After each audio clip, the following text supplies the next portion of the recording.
Okay, so you actually eyes on, you seen this video. Yeah. So what happened was I got a call. It's Logan, are you the guy from the Weird Desk? And I'm like, yeah.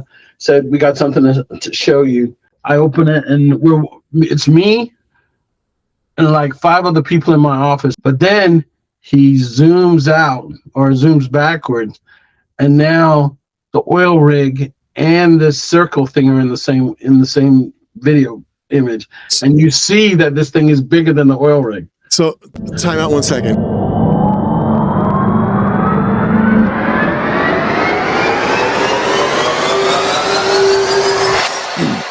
Hello everybody, thank you for joining us on another episode of UFO War Room. Today we are joined with a gentleman named Lenval Logan who needs no introduction. However, what I'm going to do is I'm going to allow him at the time to explain to everybody who he is, what he does, and why we're speaking to him. So essentially, who is your daddy and what do you do? Okay, hi everyone. My name is Lenval Logan. Everybody calls me Logan. I did 20 plus years in the Air Force. And the reason why I'm talking to you today is because after I left the Air Force, I spent some time as a contractor working for different organizations and agencies. And I got picked up to be part of the UAP Task Force, or the Unidentified Anomalous Phenomena Task Force. It comes in different ways, but the idea is that we were out there looking at what you would call UFOs, trying to figure out what they are, where they're going, where they're coming from, where do they lay their hat at night. You name it, we were trying to figure out what they were doing, because at the end of the day, they were interfering with our pilots doing their training missions. And we were having problems on the East Coast and the West Coast. And this program came out of what was originally OSAP, then it became AATIP, and then they put the UAP Task Force together after the pilots started complaining that there were objects interfering in their training. Yeah, I mean, I pretty much covered that. The only other thing. Sorry. Say that one more time. I said, yeah, it's got to be scary. You're a pilot. You're up there and you're seeing some random weird shit, and you're like, what is this? And then you're scared to talk about it because you're going to get called crazy. There's a stigma. So you're saying the only thing So you hit the nail right. You hit the nail right on the head. The pilots were becoming frustrated because we were training and nobody was answering the call as to who or what else was out there on the range with them. So the way it came to me was that if a pilot is flying and these things start interfering with him, and then he has mishap, especially a fatal mishap, you know, all they're going to hear, well, pilot error, something happened. They're not going to talk about what else was on the range. Right. So they wanted to know what was going on the range, because they believed sooner or later there was going to be a major mishap with one of these things out there. Right, because these things are traveling at crazy speeds. Some of them are small, some of them are large. Some of them you can't see, some of them are invisible, some of them seem to blip all over, right? So you're not talking about adversarial, you're not talking about possible drones. You're talking about things that make no actual sense to human logic to how they're moving, correct? That's what you're referring to. So when you say UAP, 100%. Yeah. You mean old school UFOs? They do not have any flight control services. Right. They don't have any flight control services like wings. They don't have any engines like we would consider an engine, where there's propellers or afterburner or something, or rotors going up on top. Right. Yet they have incredible station keeping time. And what I mean by that is they can come from wherever they're coming, go to a particular airspace, and just stay there, lock in. The winds are blowing. They're not moving with the winds. They're just sitting there. And you're not talking you're talking about like you know, how many thousand miles an hour wind or whatever, and they're just sitting there like a stone. Yeah. Frozen. Yes. So you know, it didn't matter if the winds were just 10 miles an hour or if there was like 180 knot winds or whatever the measurement you want to use.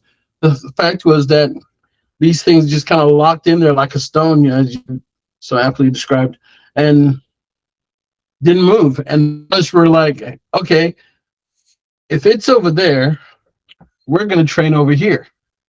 And then they would be doing some kind of training maneuver, and then all would just pop up right where they're at. They're like, whoa, did you guys see that? And now they're like, if we don't know what these things are, we can't control where they're going and whatever, we've got to find out what's on the range. So you file a safety report, and somebody's supposed to come back and say, hey, we noticed this on the range. We think it's this. Maybe it came from this area, but they weren't getting any responses whatsoever. We didn't know where they were coming from. We didn't know where they were going or anything like that. And then I heard stories that you guys were having, not you guys, but I heard stories that they would now go, okay, well, let's get the hell away from wherever these things are. Let's go to, say, rendezvous zebra or whatever that is location.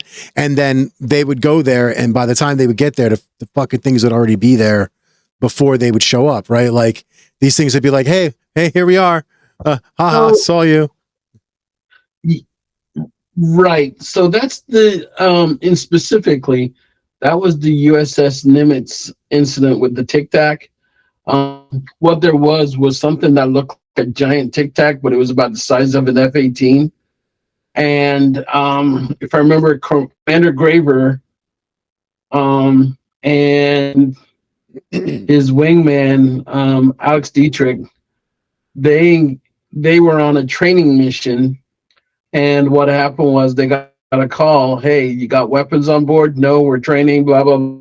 Okay, we need you to go out to this area and go take a look at what's going on because we're seeing things. And what was actually happening was on I believe it was the USS Princeton, there was a weapons controller, and he was watching things come down from like 80,000 feet straight down. Right. To like 50 feet off the deck. Off the water. Yeah, it's crazy. So, right, off the water. So they've been watching this for a few days before, but now they actually saw this thing doing something on the radar in this one particular area. Mm-hmm. So they sent the commander and his wingman out, or wingwoman, out to take a look at this particular item, and they saw this Tic Tac object bouncing around like a ping pong ball, jumping all over the place, doing something weird on the water, making the water do weird shit. To play, I think was right. Think of that game Pong when the thing bounces off the walls, but there's invisible walls there. They're just moving all over the place. And from what I understand, the water was churning underneath them. They actually thought there was like maybe an aircraft crash underneath them. But once they started paying attention to it, whatever was there disappeared. And this thing went into a spiral with Commander Fravor. It was coming up and he's going down. And the best way to beat the other guy is usually to cut across the middle and cheat, right? And so he tried to do that, and whatever it was just locked onto him, and they started going towards each other. And next thing you know, it disappeared. So he's asking his wingman, who stayed up top to watch everything, to say, what the hell happened? He said, where'd it go?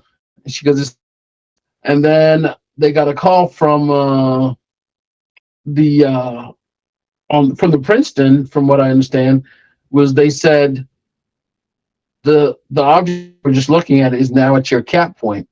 And the cap point is like a rendezvous point. And it was like way out, like 60 miles away or something like that. But it was there in like seconds. Wow. That's and crazy. The question that came up was, where in our discussion somewhere we had talked about the cap point. But the thing is, it's not just a cap point. The cap point is a specific set of coordinates that you punch into your computer ahead of time. So the assumption was this thing had monitoring maybe the comms or something to be able to know where the cap point was and be there before these guys got there. So that's kind of where all this was kind of going. Hopefully that makes sense to you. No, it makes total sense. It just shows you what they know, and it baffles me. You know what I mean? Like the fact that it was countering everything, and then it just basically was like, all right, well, here's what I can do, and now it basically just said, well, watch this, and just gone. It's crazy. Yes.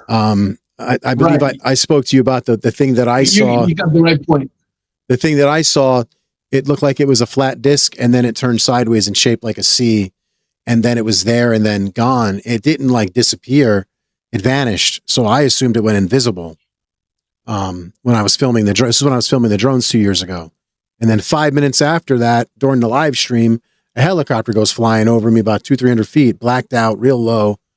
There's no reason for it to do what it did. Flew over me in the direction that whatever it was that I saw was, and that was crazy. That was the first time I'd ever seen actual UFO with my own eyes, and it was beautiful. I often describe it as if you took the glow from the Jedi, but you made it white, not blue, and put it on the night sky. That was the color of the craft on the sky. It was almost like it said hello. You know what I mean? It was flat. I'd said 5 minutes before, hey, I wonder if I'm going to see a UFO. And then I saw that, and I was like, holy shit, it was crazy. But yeah, it was beautiful. That's the only time I've ever seen a UFO. But you said UAP Task Force. What exactly? People have said that. The color of it, or they said what specifically? No, there's a couple people that have told me that they were just talking and said, I wonder if we'd see a UFO. And then all of a sudden this thing shows up, we're like, oh crap. Well, yeah, and it happened to be when I was filming the drones over Jersey, and every time that I filmed them, starting from that first night, I saw something weird, from the way that the drones behaved, to balls of light in the sky that I couldn't explain, to that actual craft. And again, I'm 50 now, I was 48 then. Right. I'd never in my life seen a UFO. I've always believed, I can't fathom anyone who would think that that we could be alone in this universe. I think it's silly. But to actually see it, it was just, and then that's what delved me down this path of investigating UFOs. It just something hit me. It's like, you got to do this. So you said UAP Task Force. What exactly is that? What do you guys do? I say UFOs and aliens. I say old school, but there's a reason you guys say UAP and all that stuff. I don't know if you can say it, but I know that there's a reason. So what is it you guys did exactly specifically? Jay Stratton, our boss at the time. Jay Stratton, our boss at the time. He was the one that, if I remember correctly, made the change from UFO to UAP. Why? Because he saw that there was a lot of stigma attached to the name UFO. As soon as you say UFO, people are thinking little green men and from Mars and all those other things. And he wanted to take this very seriously to the point where he had said, I think he had originally said unexplained aerial phenomena. And then we later changed it to unexplained anomalous phenomena because these things were in the air and in the water and the ground, Yeah. I like to say they're everywhere, like God and Jesus. Yes. Like literally, yeah. So the idea is something all-encompassing. Yeah. And then we didn't want to use the word NHI because NHI is kind of like touching the third rail this way. As soon as you say aliens, people are like, oh, buoy, and whatever. So the idea was, let's use something that's saying, but correctly identifies what we think we're dealing with. So the way these things are acting, we didn't think they were human. So non-human intelligence is what we came up with. So you have two new words in the, for Webster's dictionary: unidentified anomalous phenomena and NHI. I get it, intelligence, because it makes sense, because you have Anna Polina Luna talking about interdimensional beings. Then you've got David Grush now talking on the steps about anomalous orbs that are balls of light that could be a lot sentient and alive, which is wow. Then you've got Eric Davis talking about the stuff that he was just talking about in the Matt Ford show, which I don't know if you've seen all this stuff, but I want to delve into what your thoughts on it. And then you've got your buddy Lue Elizondo. I haven't seen everything. No, me either, but it's crazy. But then you've got Lue Elizondo that just dropped something on a Japanese podcast the other day, and I got and he was talking about the monoliths on the moon. So it's like, Jesus, that is a lot in the last 2 weeks, right? Like, what can you tell me? So what did you guys do? Definitely, what specifically did you guys do in the UAP task force? Who was in it with you? And like I said, I always joked around on my gaming show that you were on a couple weeks ago, and I said you were basically part of the UFO Avengers to help my buddy Joe explain it. But that's essentially what you guys were. Like, I don't think you were going on crazy missions, or maybe you were saving the world. You know, who knows? But what can you tell me about? What can you tell me about what you guys did? Who was your squad basically? Like, who was your crew of guys? Who was the crew? So I had a small team. I had a very small team.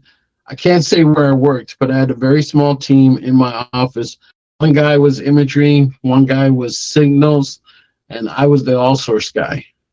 And there were probably several others around all over the world that would come together and provide info to the task force. So you guys are the UFO Avengers. Like Avengers West Coast, you got Avengers London. That's pretty cool, dude. That's straight up. That's pretty cool. There you go. Yeah. So if you ever watch the movie, The Program by James Fox, I always say I supported the UAP task force, but Jay Stratton, God bless him, he called me up and he goes, "Doing?" And I was like, "What?" And he says, "What do you mean you supported us?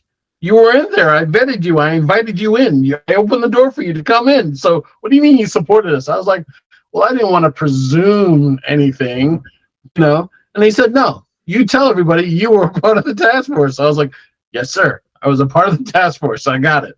And what we did was we would take in reports from all around the world, from if it was outside of the U.S., we'd look into everything just to make sure we had wherewithal as to what's going on. But primarily, we were looking into things that involved U.S. pilots. So we could do around the U.S., but not in the U.S., because part of the charter was, as an intel person, we have something called intel oversight. That means we cannot use intel devices to spy on Americans. Okay, that's for like the FBI. That's for the CIA, right? Counterterrorism. That's for the CIA, right? As we just learned from Erdman's testimony a couple weeks ago. We leave that up to the CIA, the other agencies. So, you guys spy on aliens. Got it. So to look at Americans, it has to be the FBI, and they have to have a specific charter to give them that.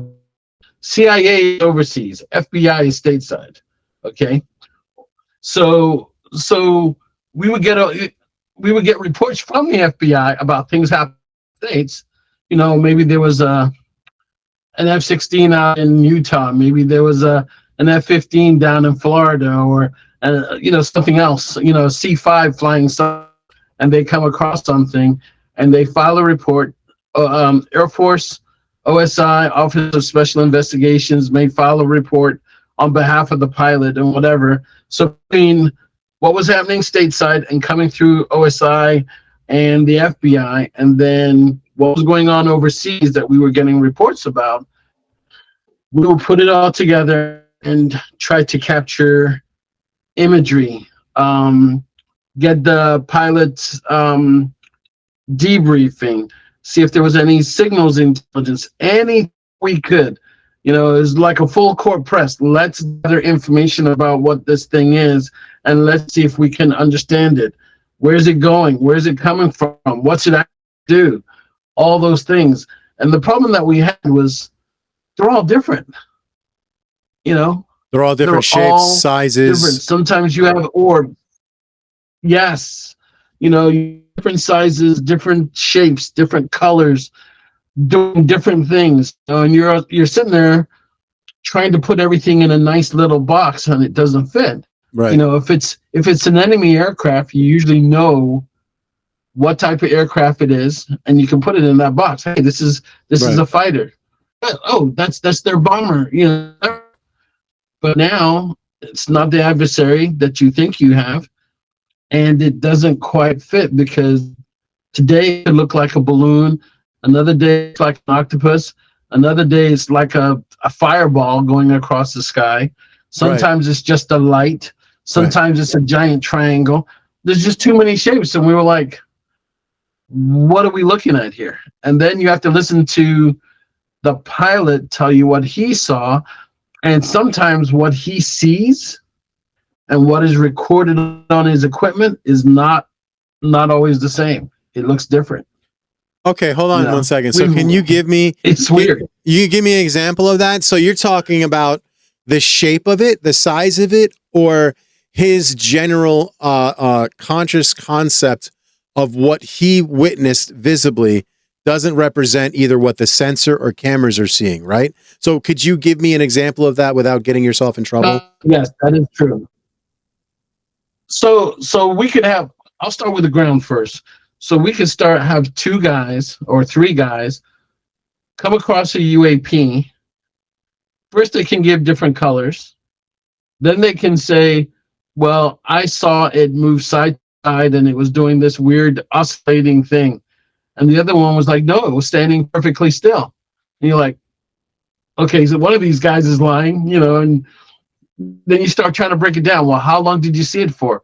One guy can say it was there for 10 minutes, and the other guy said it was there for 30 minutes, you know, and they're both saying this stuff in earnest. So you're like, what's going on here? Did they not see the same thing?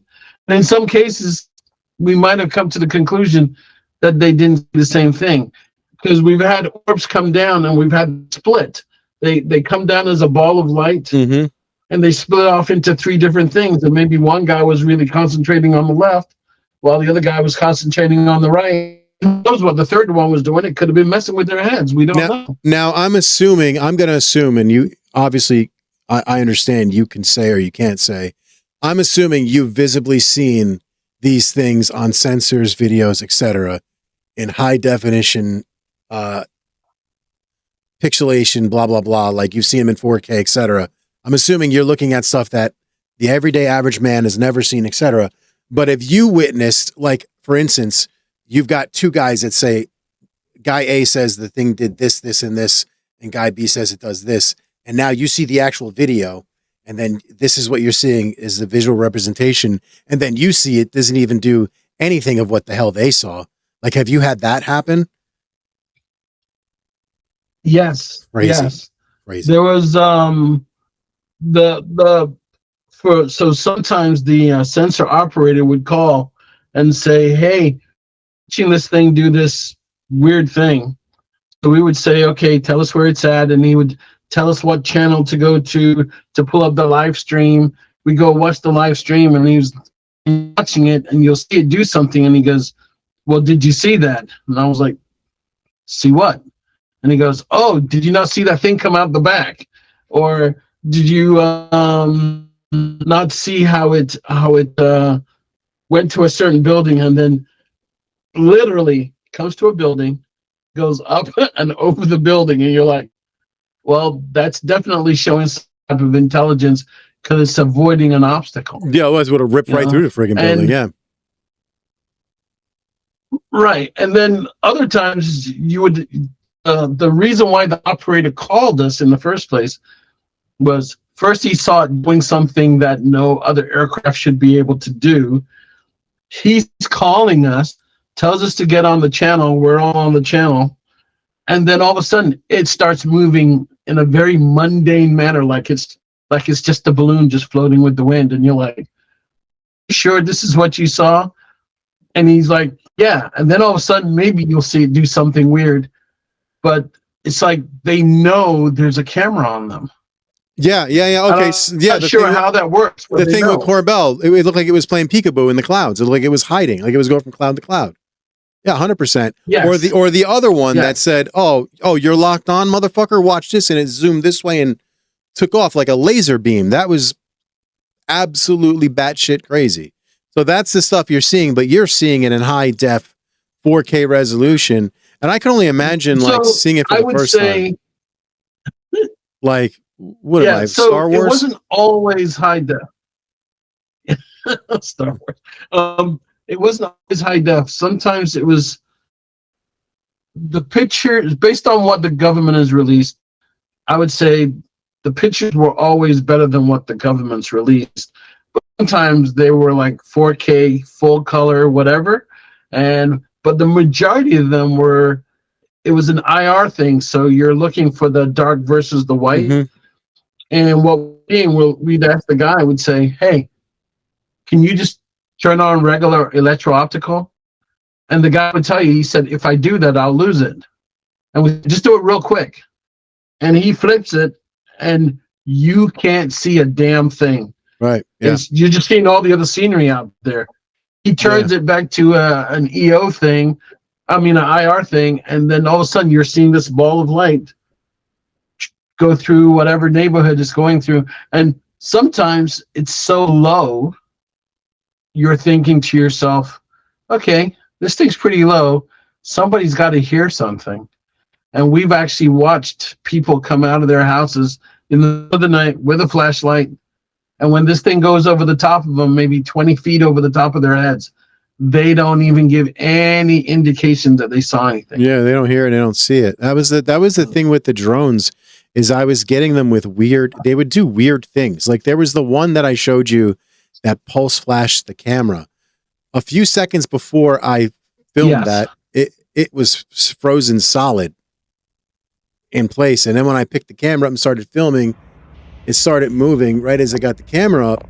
And that's when it flew over me like that. That's when it did that weird little flashy thing, and it caused the audio interference and shit. And I'm like, that's when it started freaking me out with those things a little bit. And I started getting worried because I didn't know what they were. My kids were wanting to come out with me while I was filming them. And I'm like, no, if God forbid I get deleted by these things, because there's no way that they don't have defensive capabilities if they could do things like that. If God forbid I get taken out by one of them, that's one thing. But like my kids, I feel terrible. So there was definitely something weird about those things. I thought it was rogue AI. I thought it was alien that mimicked human stuff because of the changing stuff and sounds that I saw with them and the weird behaviors. It definitely wasn't human. It definitely wasn't piloted drones by people. That's for goddamn sure. So do you have a clue as to what that stuff was during that time at all? Or do you have any inkling? I'm drawing a blank. That's why we just use the generic term NHI, UAP, because the more we tried to narrow it down and put it into a box, the more it would try to jump out of the box. Kind of like Schrodinger's cat would never stay in one place. It was everywhere, Right. If you said it wasn't in the box, it was in the box. If you said it was out of the box, it was out of the box. It always did its thing. Yeah, and the reason I said that there's no way it was adversarial is because it took over our military bases, like big time military bases, right? Patterson, Picatinny. They swarmed Picatinny, so that was just weird to me. Yeah. So I'd be careful. The term took over. I would say flew over or interfered with base operations, but I wouldn't say it took over the base, but I would say that they shut it down. Whatever we were doing came to a halt because this thing shut up. Wait, what did you say? Whatever what? I would say whatever this thing was, operations came to a halt because we didn't know what this thing was. So it kind of shut down the base. And from that perspective, safety is paramount. So if you're an Air Force base, you don't want to be flying your jets when there's something right above your base and you don't even know what it is. You don't know how it's going to act. Yeah. What if you decide to veer right and it veers right? It's left at the same time and you're heading right for each other. So why would you take the chance? It's like Mother Nature. It's doing its own thing. Yep. And then what was crazy is they dubbed everything a drone. So you didn't really know what the hell was up, what was down. That was what was crazy. What did were you involved in any of that stuff? Can you speak about any of that? Are you not allowed to speak about that? Or I was not involved. I left the task force by then, but I was keeping tabs on it because I wanted to know if they have the big breakthrough while this stuff's done. And what And what do you I know had about one it? friend in. Well, I had one friend called me. She said, Logan, we just saw the drones coming over, and my husband and I, we shined a flashlight on them, and one of the drones, whatever it was, left the formation and came towards them, and they could Yeah. hear like a strong helicopter sound of the blades beating in the air. Mm-hmm. But they said the problem with that was there was no disturbance in the air, so they thought the helicopter sound, it was completely recorded and they're playing it back. Yep. They That's one. said Yeah. when it came close, the trees didn't go crazy. You didn't feel the overpressure from the wash. None of that. They just said it was up there and it kind of came over, stayed for a little bit, and then it decided to go. I guess it was assessing them. So, I guess they're not a threat, or it's just somebody with a flashlight. But they said, Logan, the biggest thing, she said, my husband noticed it first. This thing had recorded sound. It was not real. That's But what it sounded like a helicopter. Yeah, they changed sounds. They moved different. They would move different. They would mimic. They would do this weird little sideways, like it was weird. And then it was always just at dark they would get here. Like as soon as dark came, boom, they were up there. And then when we found out they were coming from the ocean, it doesn't make sense as to how far of a distance it traveled to get to where I am in Essex County. Like it makes zero sense. They're fast though, and they're up there for hours. Right. So we were like, okay. I mean, there was that one councilman that said, "Oh, we know what they are. It's the Iranians or someone launching drones off a ship." And we were like, "Where the hell did you get that one from? None of us on that, Right. And we're, some guy goes, "Why the hell are you listening to a congressperson talk about intel stuff that he clearly doesn't know anything about?" So you got us. But the thing is, we should have been able to be able to say, if they were coming ideally from the water, where were they coming from in the water? Because FAA has radar going out over the water off the coast. Yeah, there's satellites. You can see it, man. They could see a tick on someone's ass crack. Yeah, they're talking. We got all kinds of technology, so we can see things approaching the U.S. Right. And for some reason, and then Trump said, "I'll come. I'll find out what these things are." And then all of a sudden, he's like, "Okay, we know what they are. It's the FAA was running something, and blah blah blah." No, hobbyist drones, Trump, like hobbyist drones, bro. I don't know anybody that has a fucking 15-foot tall or wide hobbyist drone the size of a minivan. They were huge. They weren't little. I've never seen one that big. I hate to admit it. There are a couple very large RC aircraft out there, but one of them. Excuse me. This was definitely not one of them. This was definitely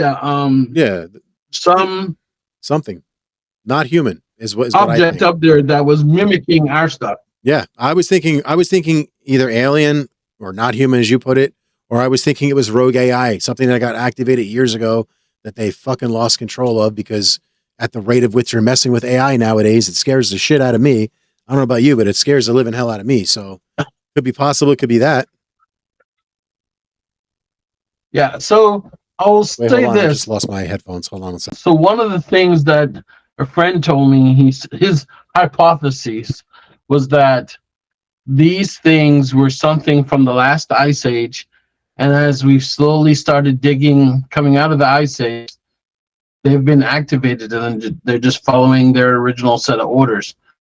But they're highly advanced skills. That's why they act the way they do. And they're able to mimic. Don't mess with the wildlife. Yeah, blend in as best as you can.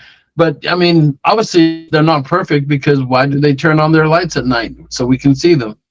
Right. Yeah, that's the part that makes sense. Yeah, and for some, they seem to be very, very careful around children. We're not quite sure what that all means, but you know, there's been multiple schools that these things have shown up at, starting from the late 50s to the late 90s. There's been many, many sightings where these things shown up at like a middle school or a high school just to talk to the children there. Most middle school. You talking about kind of like Zimbabwe with the aerial kids. You talking about actual like craft or species? Craft and aliens, the NHI, whatever you want to call them. Actually, for the most part, it was just the craft, and the kids said they received a message from the craft. But from a lot of them, not all, obviously, I'm trying to break this down. They said there was actually some type of NHI that got out of the craft and started speaking to them. Now, this was during your investigations with the UAP Task Force, or this was during what? This was before, when we're compiling all the information of all the stuff, because we're trying to look for trends to see if there's something that is identifiable, or if something is repeatable.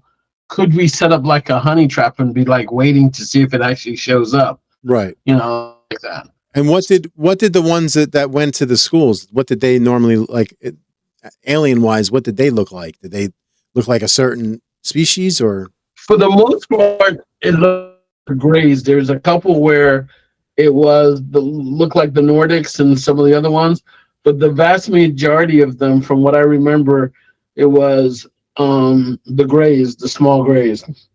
Wow, that's it. So I wonder what the hell they want with these kids, man. That's what scares me about this whole thing. So obviously we've been talking about the craft more because that's what's seen and reported more. But like, what really worries and scares the crap out of me is obviously what could potentially be flying the craft, and so what their intentions are. And then you've got large portions of children that go missing every year. You just had where the Biden administration lost 500,000 of them and no one knows where they came from or where they went to. And then you have the alien stuff where they're abducting things. And then you don't want to go into the woo of things, but then that's right where my brain goes, which is the most messed up thing that I could possibly think of, which is these things are taking children. And then if they're taking children, I want to kind of know why. Like, what's the reason behind it? So in the task force, did you guys investigate that stuff? And then I also asked, like, who else? Like, you said you had your little crew, but in the task force overall, can you drop me some names of like guys that were task force members in the time that you were there for? And then, like, if you could go over what everybody did. It's the usual crowd. And there was my crew. And then what there was at the other organizations, whether it's part of the intelligence community or not, we would reach out to them because maybe they had more of expertise. Say maybe I was a level 1 investigator. There might be a level 2, level 3, someone that's had years of experience. He's been there, he's seen it, he's done it all. And now he's looking at me going, hey, what you saw there was nothing. This is what, and now he breaks it down to me and then it makes sense. But very seldom did that happen. You had the guys that were looking and they were like, I got nothing. So we would call up to different bases. We would try to do the debrief with the person that saw it. And some of them would just get really upset with you because you, as an investigator or as an analyst, because you're playing all these roles together, you're doing the not always, but sometimes you're doing the debrief. You're interrogating, you're doing the analytic work, you're trying to be a friend, but you're also, at the end of the day, you got to play devil's advocate. And you're like, well, dude, this is this, and they will get angry with you. They're like, Mr. Logan, you didn't see how it did this. You didn't see when it did that. And you're like, okay, calm down. I got you.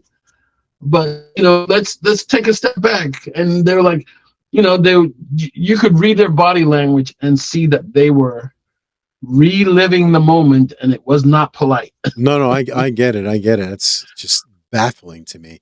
So how many how many guys were on this task force? And like, is there, I don't want to, Is there a way to say like, we had, and how do you guys communicate these things with each other? Like, is you guys all talk about what you see? Is there like a briefing room? Okay, you got B team working on this. We got Charlie team working. I'm just giving you names or whatever. You know what I mean? Like you said, you had your own team. Then you probably had another guy that had his own team. And then you guys, I'm assuming everybody had their specialties. You all did certain things, right? Yeah. Yeah. Even if we weren't, like, I had an imagery guy, smart guy, could look at all kinds of stuff and make an assessment, tell you what you were looking at, give you, say, hey, we need to do this, we need to do this. But even he was humble and said, know everything. Let's take this to the big guys that look at imagery, which would be NGA, or which would, if we're looking at some SIGINT, maybe talk to NSA members. And we didn't meet everybody, but we were on a chat called R Space, and there were hundreds of us in there. We were the fastest growing community when the UAP stuff came out. The guy was like, "You guys are so big," but he said, only because of the stigma, only like I would say maybe a fifth of us actually talked on the chat. But we did have a couple of times where we all went out to dinner, and we just see who showed up. The guy was like, you'd be talking to some guy in Maryland, and I'm here in DC, and he's like, "Dude, when are we gonna get together?" And I'm like, "I don't know." And then someone would say something, and everybody's like, "Hey, let's meet." And we'd meet, and as a joke, we would say, "Dinner for the Lazar family." It's great. And that's fucking great. And then people would just show up, and then you hear, "I'm looking for the Lazar family," and then you look and you see the next new guy coming in, and we, great. Start doing that, and like maybe every 3 weeks or so we'd have dinner. How free were you guys to talk amongst yourselves about the shit you experienced? Because obviously 99.999% of it is taboo as fuck. All of it's classified, right? Like everything you're seeing is classified, correct? In some way, shape, or form. So we all needed a event. So we would go like to wine festivals in the area, and just talk among ourselves. Now, what we were also doing with the unclassified data, anything that we saw that came through classified channels, we would try to see if we could find an equivalent in MUFON or New York or whatever, because this just helps you verify that what that pilot saw was seen somewhere else. I mean, you sometimes, though, in the details, you hear about a saucer, but you don't hear the details about the saucer. But when the person sees the picture, now all of a sudden, hey, that's it. Right. And you go into it from there. So it was very, we didn't take the job too seriously because we noticed that people got very, very, very emotional about their incident.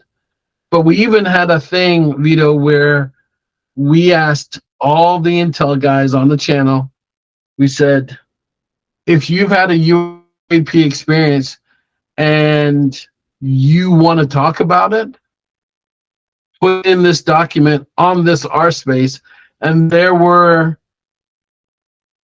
quite a few people there that had an incident, especially when they were a kid. They were with their father, they were with their mother, outside in the daytime sometimes. Most of it was usually at nighttime, but there were plenty of intel people that had an experience that they still remember, and that's why they were supporting the task.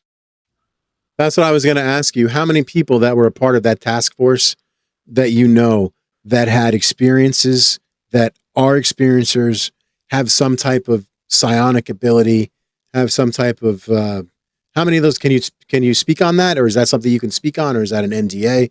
Like, how many people are like connected in some way, shape, or form to the woo? Yeah, my best guess was there was probably about 120 people that had some kind of experience dealing with the woo side sighting slash abduction slash whatever else happened. Like And a they would tell lifelong their thing. experience. They would say, one guy in there was talking about how his mom used to talk about them. And then later on in life, he started having these weird moments, and he was like, Mom, was that how you felt? And his mom was like, yeah. She said, what do you remember? And he goes, I don't remember much. But then as he got older, things would start bleeding through, and he was like, Mom, there was this weird light, and I couldn't move. What, do you know anything about that? And then, or the dad would say, yes, we experienced this. First time it happened, we were on in someplace, and this white light showed up. Normally they start off with either they felt something in the room, Mm-hmm. or there was a white light, and the white light was as bright as the sun. Yeah, that's what I was curious about. Because like with me, I'm not an alien, or at least I don't think I am. I've dealt with paranormal, with ghosts, since I was a baby. Like, I just remember seeing things that others couldn't.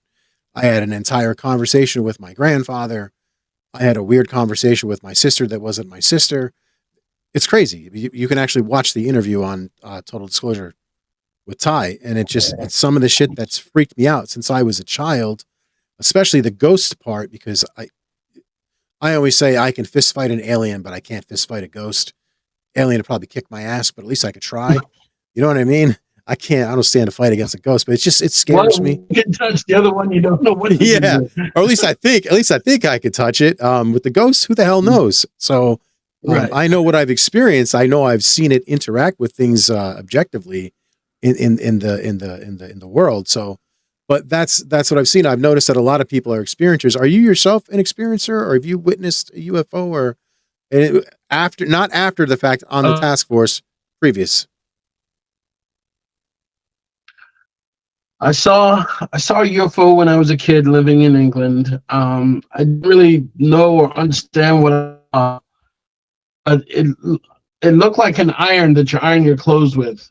Hmm. The bottom part was the triangular part of the bottom was orangish. The part was gunmetal gray, and a friend and I were throwing a ball back and forth to each other, and then all of a sudden I threw the ball extra high or something, and I saw this thing sit way out in the distance. I can still see it now. And I remember asking him, I was like, hey, what is that? And he was older than me.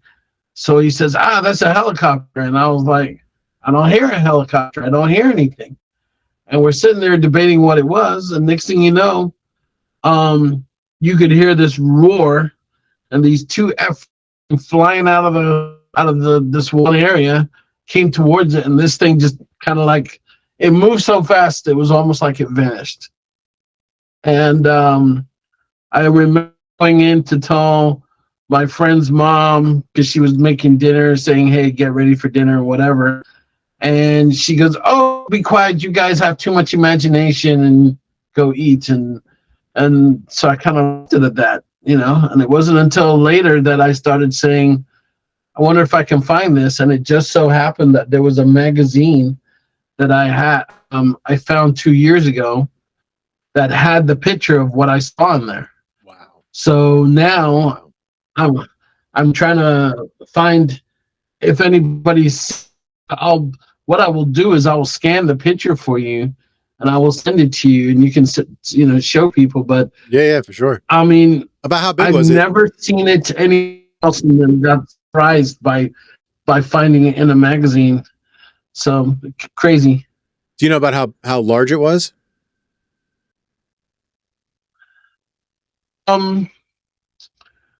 If I was to put my arm out towards it from where I was, it would be about, I'd say about 3, looking at it across from my looking straight out at it. Three what? 4 inches. It was quite large. Oh, wow. So what got you recruited into the UAP Task Force? Like, did you have a sighting while you were on the job, while you were serving? And first of all, I should have said this from the rip. 20 years of service. Thank you so very much. Like, honestly, thank you. Oh, well, Thank you. thank you. So I had sightings. I just happened to be driving from, well, the first one was in 1990. I was going from being a B-52 crew chief to an intel analyst. I had just finished intel school, came home to see my mom in Philadelphia, went and got some cheesesteaks. That's what you got to do when you're in Philly. Cheesesteaks and hoagie. Yeah, Got on the plane, not Geno's or Pat's. We've already said this. Yeah, exactly. Not Geno's or Pat's. So we were coming down, heading south over Iceland, going towards Scotland, and then the just coming up. So things had that kind of orangey look to it as the sun comes over the mountain and whatever through the clouds. And all of a sudden, I'm eating on my cheesesteak, and this guy wanted to buy one of my cheesesteaks, so I sold a hoagie for $20. This was in 1990, so I thought I was making good money. You're rich at that point. So anyway, yes. So I'm sitting there, and I'm eating my cheesesteak, and I'm looking out the window, and there's this thing, I kid you not, doing this zigzag thing in and out of the clouds. And I'm going, what the hell is that? And I'm thinking, when I get to my next assignment, I'm going to get right into some really cool shit. And so I land at Rhein-Main, Germany, in Frankfurt. I go to my first assignment, which was in Brickberg, Germany. And so this was 1990 now. You got to remember, the wall had just come down. And we used to have this big exercise in Germany called Reforger, Return of Forces Back to Germany. That's what it stood for. So waiting for someone to tell me and read me into this real cool shit. And none of the stuff I got run into discussed some weird thing out there doing this zigzag in and out of the clouds thing. So I was kind of frustrated. So I kept my mouth shut. I went off to Desert Storm, came back, and I'd say it was probably 1992, summer of 1992, a British AWACS lands on my base, and they can hear my accent, and they're like, what are you doing with the Americans? What are you doing with the Yanks? And I'm like, long story, you know. What you doing with these lot? Divorce, whatever. Pretty much. That was pretty good. Yep. And so they said, why don't you come fly with us? And I was on flying status, so I said, okay, let me go talk to my boss. My boss said, yeah. We got up in the aircraft, and we're flying an aircraft, because this is an AWACS, the one with the big dome on the top. Okay, it sees not thousands, but hundreds of miles out there to other aircraft, and so we can see what's going on. And so I get the guts up, and I say, okay, guys, tell me about that guy that's out there that does the weird stuff. And they're like, what weird stuff? And I was like, yeah, you know, the weird stuff. So they pull out this tape, and they show me central Germany. I can see bits of France and, you know, whatever else in the area, Europe. And there's these aircraft that are just jumping around the screen. Little jumps. Every time the radar would skip around. And then all of a sudden, here comes this fast mover right through the middle. And I was like, what the hell was that? And he goes, you know. And I go, oh, I don't know. Talk to me. And he goes, come on, Logan, you know. So finally I was like, look. And he goes, okay, that was your SR-71, one of the last flights it made through Europe. Yeah, the Blackbird. Excuse me. So I said, okay, yeah, the Blackbird. Mach 3 plus. So I was like, okay, you win. But I said, but that's not him. And they looked at me, and he goes, show him the other one. and they pull out another tape. Do not, every time that the radar would sweep, this thing was hundreds of miles in different directions. It was all over the screen. And I was so excited. I was like, yeah, that mother right there. Who the hell is that? And they started playing that, And I was like, no, let's not go through that again. I don't know who this is. Like, God damn, we're not Right. doing this again. And then Just finally, tell me who it is. Exactly, 100%. Exactly. And then the guy goes, finally, he goes, we don't know who it is either. And I was like, what do you mean you don't know? He says, Logan, we have vectored aircraft towards him, and he always shows up in a different place. We just always assumed it was you Americans playing with one of your new toys, and we don't know who it is. And I said, what do you mean? And he goes, we vectored U.S. fighters to it. We vectored NATO fighters to it. It doesn't matter. This guy is all over the screen. And I'm like sitting there going, what do you mean? You guys don't know who he is? He goes, no. So at that point, I said, I kind of calculated it in my head. I said, so if you're British AWACS and you can see this, we have NATO AWACS, we have French AWACS, we have US AWACS, we have Russian, Japan, China, Israel, all have AWACS. So are you telling me that more than likely all of you guys can see this guy? And he's like, well, I'm not going to say yeah, but he's nodding his head. Yeah, telling me that Now they're seeing his blip on the radar, but are they getting eyes on? They're not getting eyes on. The guys that they're vectoring are getting eyes on. All right. Okay, because it's like a you're sitting there in front of a big screen. You see everything. Think of it like being on airborne Google Earth, and you're seeing where all the traffic is. And you're watching a ping pong, right? There's a guy up here at the 12 o'clock. But what I'm saying is, these guys are like watching this blip go like fucking like Pong, essentially, all over or Arkanoid, all over the screen. But is there someone who actually gets visual eyes on, and did you see what it looked like?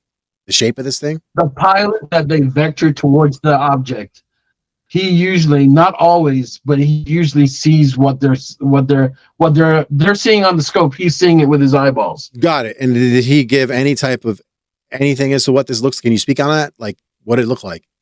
Not in this particular case, because I was still trying to assess what was going on. I was like, do you know who it is? And they just said, no, it didn't look like anything we'd ever seen before. So I was like, what do you mean? At this point in time, you're on the task force or you're not on the task force? I'm not on the task force. The task force didn't take place until late 20s. I mean, like 2018 to 2022, I was on the task force. This happened in 1990. All right. I just want to make sure. I want to see if you were like. So the weird thing, the correlation between that is, jump ahead now to the 2020s. James Fox is asking me to review the program because he said, I interviewed you. We can only see your part, Logan, but I'd like you to see the whole thing. And I said, okay. In it, he had a special part about the Calvine incident that took place in Scotland. Okay. Can you bring us up to date on that because I don't know. So the Calvine incident happened in August of 1990. Two guys near Calvine, Scotland, and they were just taking a walk through a meadow or something, and they look up and there's this huge triangular or diamond-shaped object in the sky with what looks like a Harrier jump jet chasing it from behind. And what happened was, after they reported it, they took a picture of it, obviously, and they got out. And then next thing you know, supposedly where they worked, some men in black type came and talked to them, scared the living shit out of them. And next few days, they disappeared. I heard that. Yep, I heard the story. Yeah. All right. And they found him in a pub or some shit, right? Like the men in black found the guy in a pub and took his camera. Yeah. Yeah. Yeah. Yeah.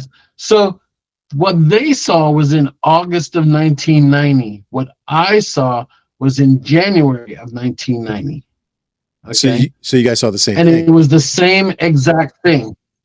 Wow. Yes. Now, what I didn't know was 89 to 90. This is before, really before Desert Storm came. This was the time around the Belgian wave, the Belgian flap. So if you look up Belgian wave for UFOs, excuse me, for the year, in Belgium, they were seeing big black triangles move all over the place. And they even asked the US, they said, is this your bomber or something out there? And the US was like, nope, it's not us. But police force saw it, housewives saw it, everyday people saw it, and to the point, again, where they launched two F-16s to go after this thing, okay? And they said this thing was playing around with them. So when you have your radar is uncaged, it's wide open, it's trying to get any and all data, if I remember my correct pronunciation and everything. And uncaged means you're trying to get anything possible that you can while you're out there. Mm-hmm. And then once you've got a target, you can cage it and kind of concentrate radar energy on the target. Right. All right. And every time they would put their energy on the target, the target would slide to the left. So they'd have to turn again and then slide to the right. So they were like, what is this guy doing? Crisscross. Crisscross. Exactly. So as soon as they got close enough to it, the accelerated away. And then finally they had to give up because he just did a direct descent and went straight up, if I remember correctly. Right? So I'm finding out about all this stuff later on. But the thing was, the Belgian Air Force, they were so open about it, they actually did a news conference to show, hey, we were chasing UFOs. They had reporters from around the world showing up for this news conference to say, hey, this is what's going on. This is what we saw. This is the radar picture. The guys never saw it visually. They only saw it on the radar, and they were trying to lock onto it. Meanwhile, the ground radar was tracking everything. So they've got all this correlation to show that it would, even though they didn't see it, there was actually something there. And the weird operations that it did, both the aircraft radar and the ground radar correlated the same thing. They were seeing the same thing. Now I wonder so, what they were in relations. Was it the same thing that they were seeing in the Nimitz? Because the Nimitz, they had the triangles, right? Where I saw that they showed the night vision, and it was a triangle up in the sky or a pyramid or whatever the hell it was. It was over the boat. It was a bunch of them. That was the Nimitz, wasn't it? So those were. I don't know if it was I know it was an aircraft carrier group.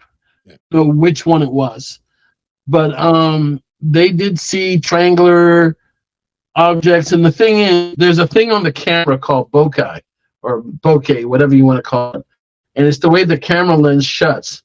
And if it shuts, it'll shut in a triangular formation, and people will think UFO is triangle, whatever. The thing was, there was a guy that went up to the deck of the ship and to see this thing was.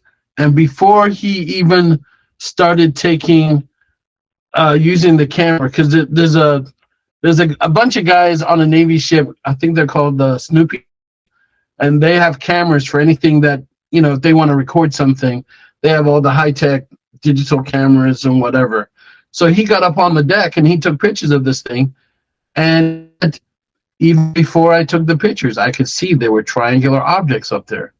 So for someone like Mick West to come in and say, hey, what you saw was really the bokeh effect and whatever, pretty much he said, I can give him the finger and, tell him to go pound sand because he wasn't there. Prick West and Green Cuck can go fuck their mothers for all I care. No offense to pardon my language, those guys would debunk the sky being blue. And I understand the need for debunkers. I understand the need for skeptics. But these guys are taking things that like, and I'm not saying trust the government in any way, shape, or form, but these guys are taking things that people who know are saying, this is this, this is that. And they're still debunking it. The White House stuff they just dropped.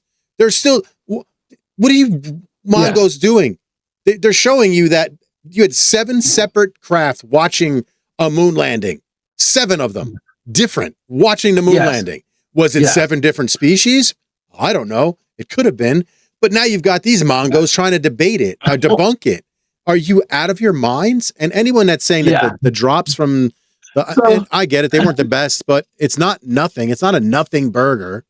It drives me crazy. I'm sorry. It's my tangent. Yeah. So I'm not crazy about Greenwald. He tried to contact me years ago. He was like, hey, I'm a friend of Jay Stratton's and I'd really like to talk to you about the task force and whatever. And I'm like, nobody ever approaches me like that. I wonder who this guy is. So I called around and everybody's like, don't talk to him.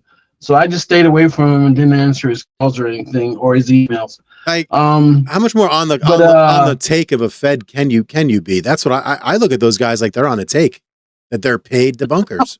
Sorry. Yeah. Prove me otherwise. So, yeah, that's true. That's true. So the 2 people I like out there that are kind of debunkers, I like Neil deGrasse Tyson because I grew up Carl Sagan and whatever. And I'm glad that he's starting to address the issue. And I like Mick West because I always like the idea of a healthy skeptic. Greenwald is just an idiot, but Mick West, Greenwald's a jerk. He tries to put something to it. Right. Yeah. Mick West isn't a jerk about it, even though he blocked me. And it's fine. I call them Prick West all the time in the comments because I don't like the debunking crap. Like at least, you know, it's just, it's the rate at which they'll jump on you. Like like immediately, bro, calm down. The FBI will pay you. You'll get your money from the FBI. Yes. You don't got to be so aggressive. Yeah, I would I would like to, you know, get some really good stuff and then say here's my one wish in the world, Vito. I think you'll understand what I'm saying here. My one wish in the world would be that I would get so much data on a sighting that I would have Neil deGrasse Tyson and Mick West look at it and pretty much go, I got nothing. Yeah. All right, mate, we quit. That's what Mick West quit. Yeah. They'll go back to making video games. I like the questions yes, I like the questions they ask. You know, because it's the same question I asked. I was like, why do all the aliens kind of look like us? They got 2 arms, a head, a torso, and 2 legs. You know, but that's not the case. Does nature have a grand design? What do you mean? I mean, it's not the case that, well, we don't know that that's the case, that all aliens essentially look like us, 2 arms, 2 ears. No, we don't. No, I'm just saying that we've seen the one that we hear about. Right. They pretty much have, you know, the only odd man out is the mantoids or whatever you want to call them. Okay, they're probably the odd one out, but they still have 2 legs and claws or whatever. But the question is, does nature have a design? Pretty much we all look the same. And then here's something for you to think about, Vito. We supposedly have had 5 extinction events on this earth where 99% of life was wiped out and we had to recuperate. All right. Right. So if we're what's left, the first of the last 99% that was here, we're the 1% that's left over. All right. Think about a world where they did not have an extinction level event. Yeah. And all we're seeing is the top 1%, the cream of the crop of that world. What if what if there was that lady? I think I told you about her or mentioned her. There was a lady in Florida. Her ring doorbell went off, and there was something that looked like a velociraptor that went running through her backyard, right? Mm-hmm. And I thought about it. I was like, what if that's their equivalent of a dog and it escaped from the ship while they were cruising around? Yeah. Yeah. You know, that's just but Ted. then anything could be possible. You know? Ted had to take a shit. Yeah, exactly. You know, it's just Ted. Yeah, you know, and he just Ted didn't come back. Right. He's up there. They He's out left there him. in alligator land going. Yeah, and Right. he's like, hey, these crocodiles taste good out here. That's what they say Bigfoot is. They claim that Bigfoot is some type of alien. It's not a creature. And that's how it's able to be global, because it's a global phenomenon. It's not just set in one location on the planet. But that's the other thing, is we wouldn't know what an alien... I wouldn't know what an alien looked like if it dried up my leg. Everyone makes fun of those little Nazca mummy things, but I believe a few of those actual things are legit. You can't have something like that with implants in its body from 2,000 years ago, and it's metal implants. There's no way that anybody prepped that from 2,000 years ago to go, huh, where do these fucking guys find this $2,000 2,000 years from now? That's not so those things to me are real, you know?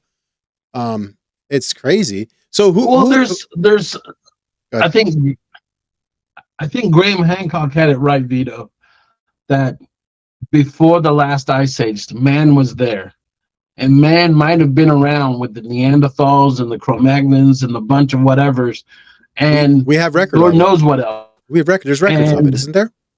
Right, and now that the ice age is over, this is what's left over. But the possibilities of, I mean, they assess that the Sahara Desert goes through a flip-flop every couple thousand years. So it turns from fertile jungle to desert.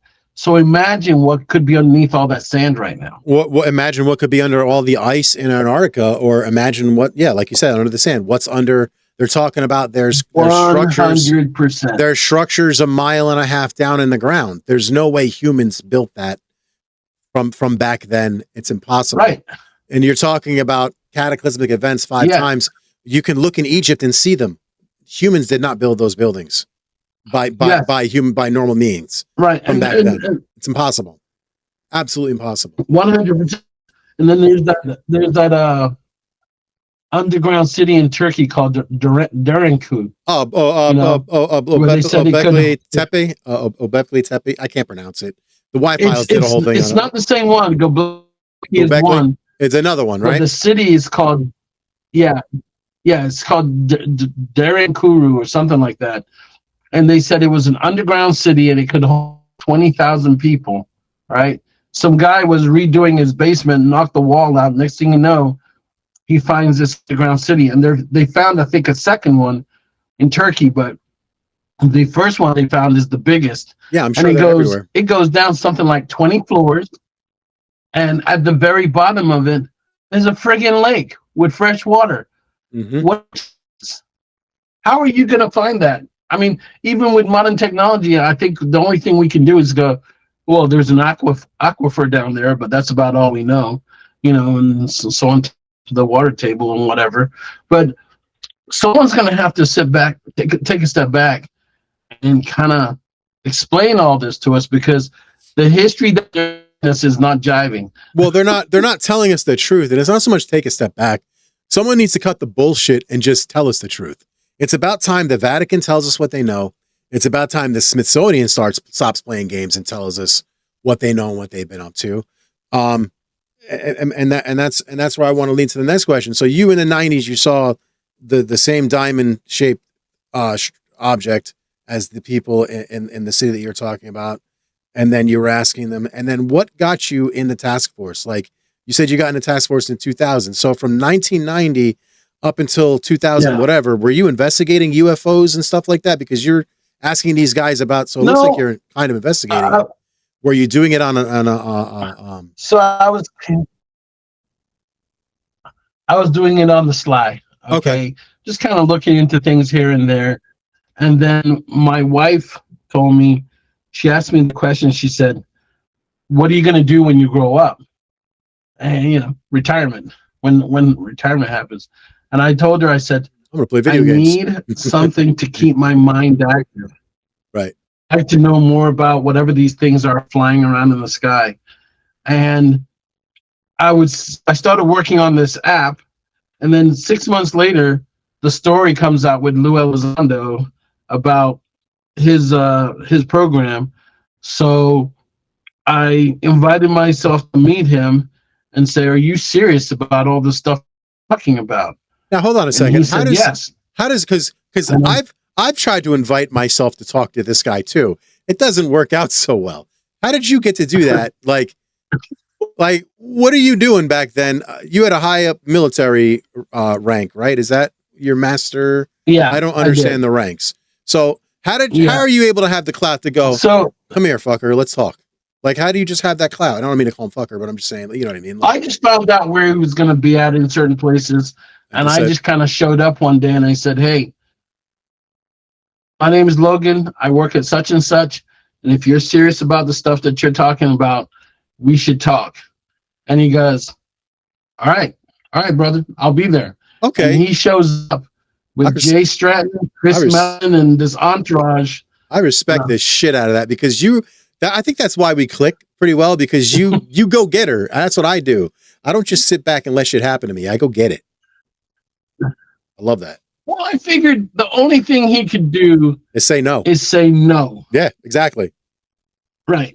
And then once he said this, I was like, we'll see what happens.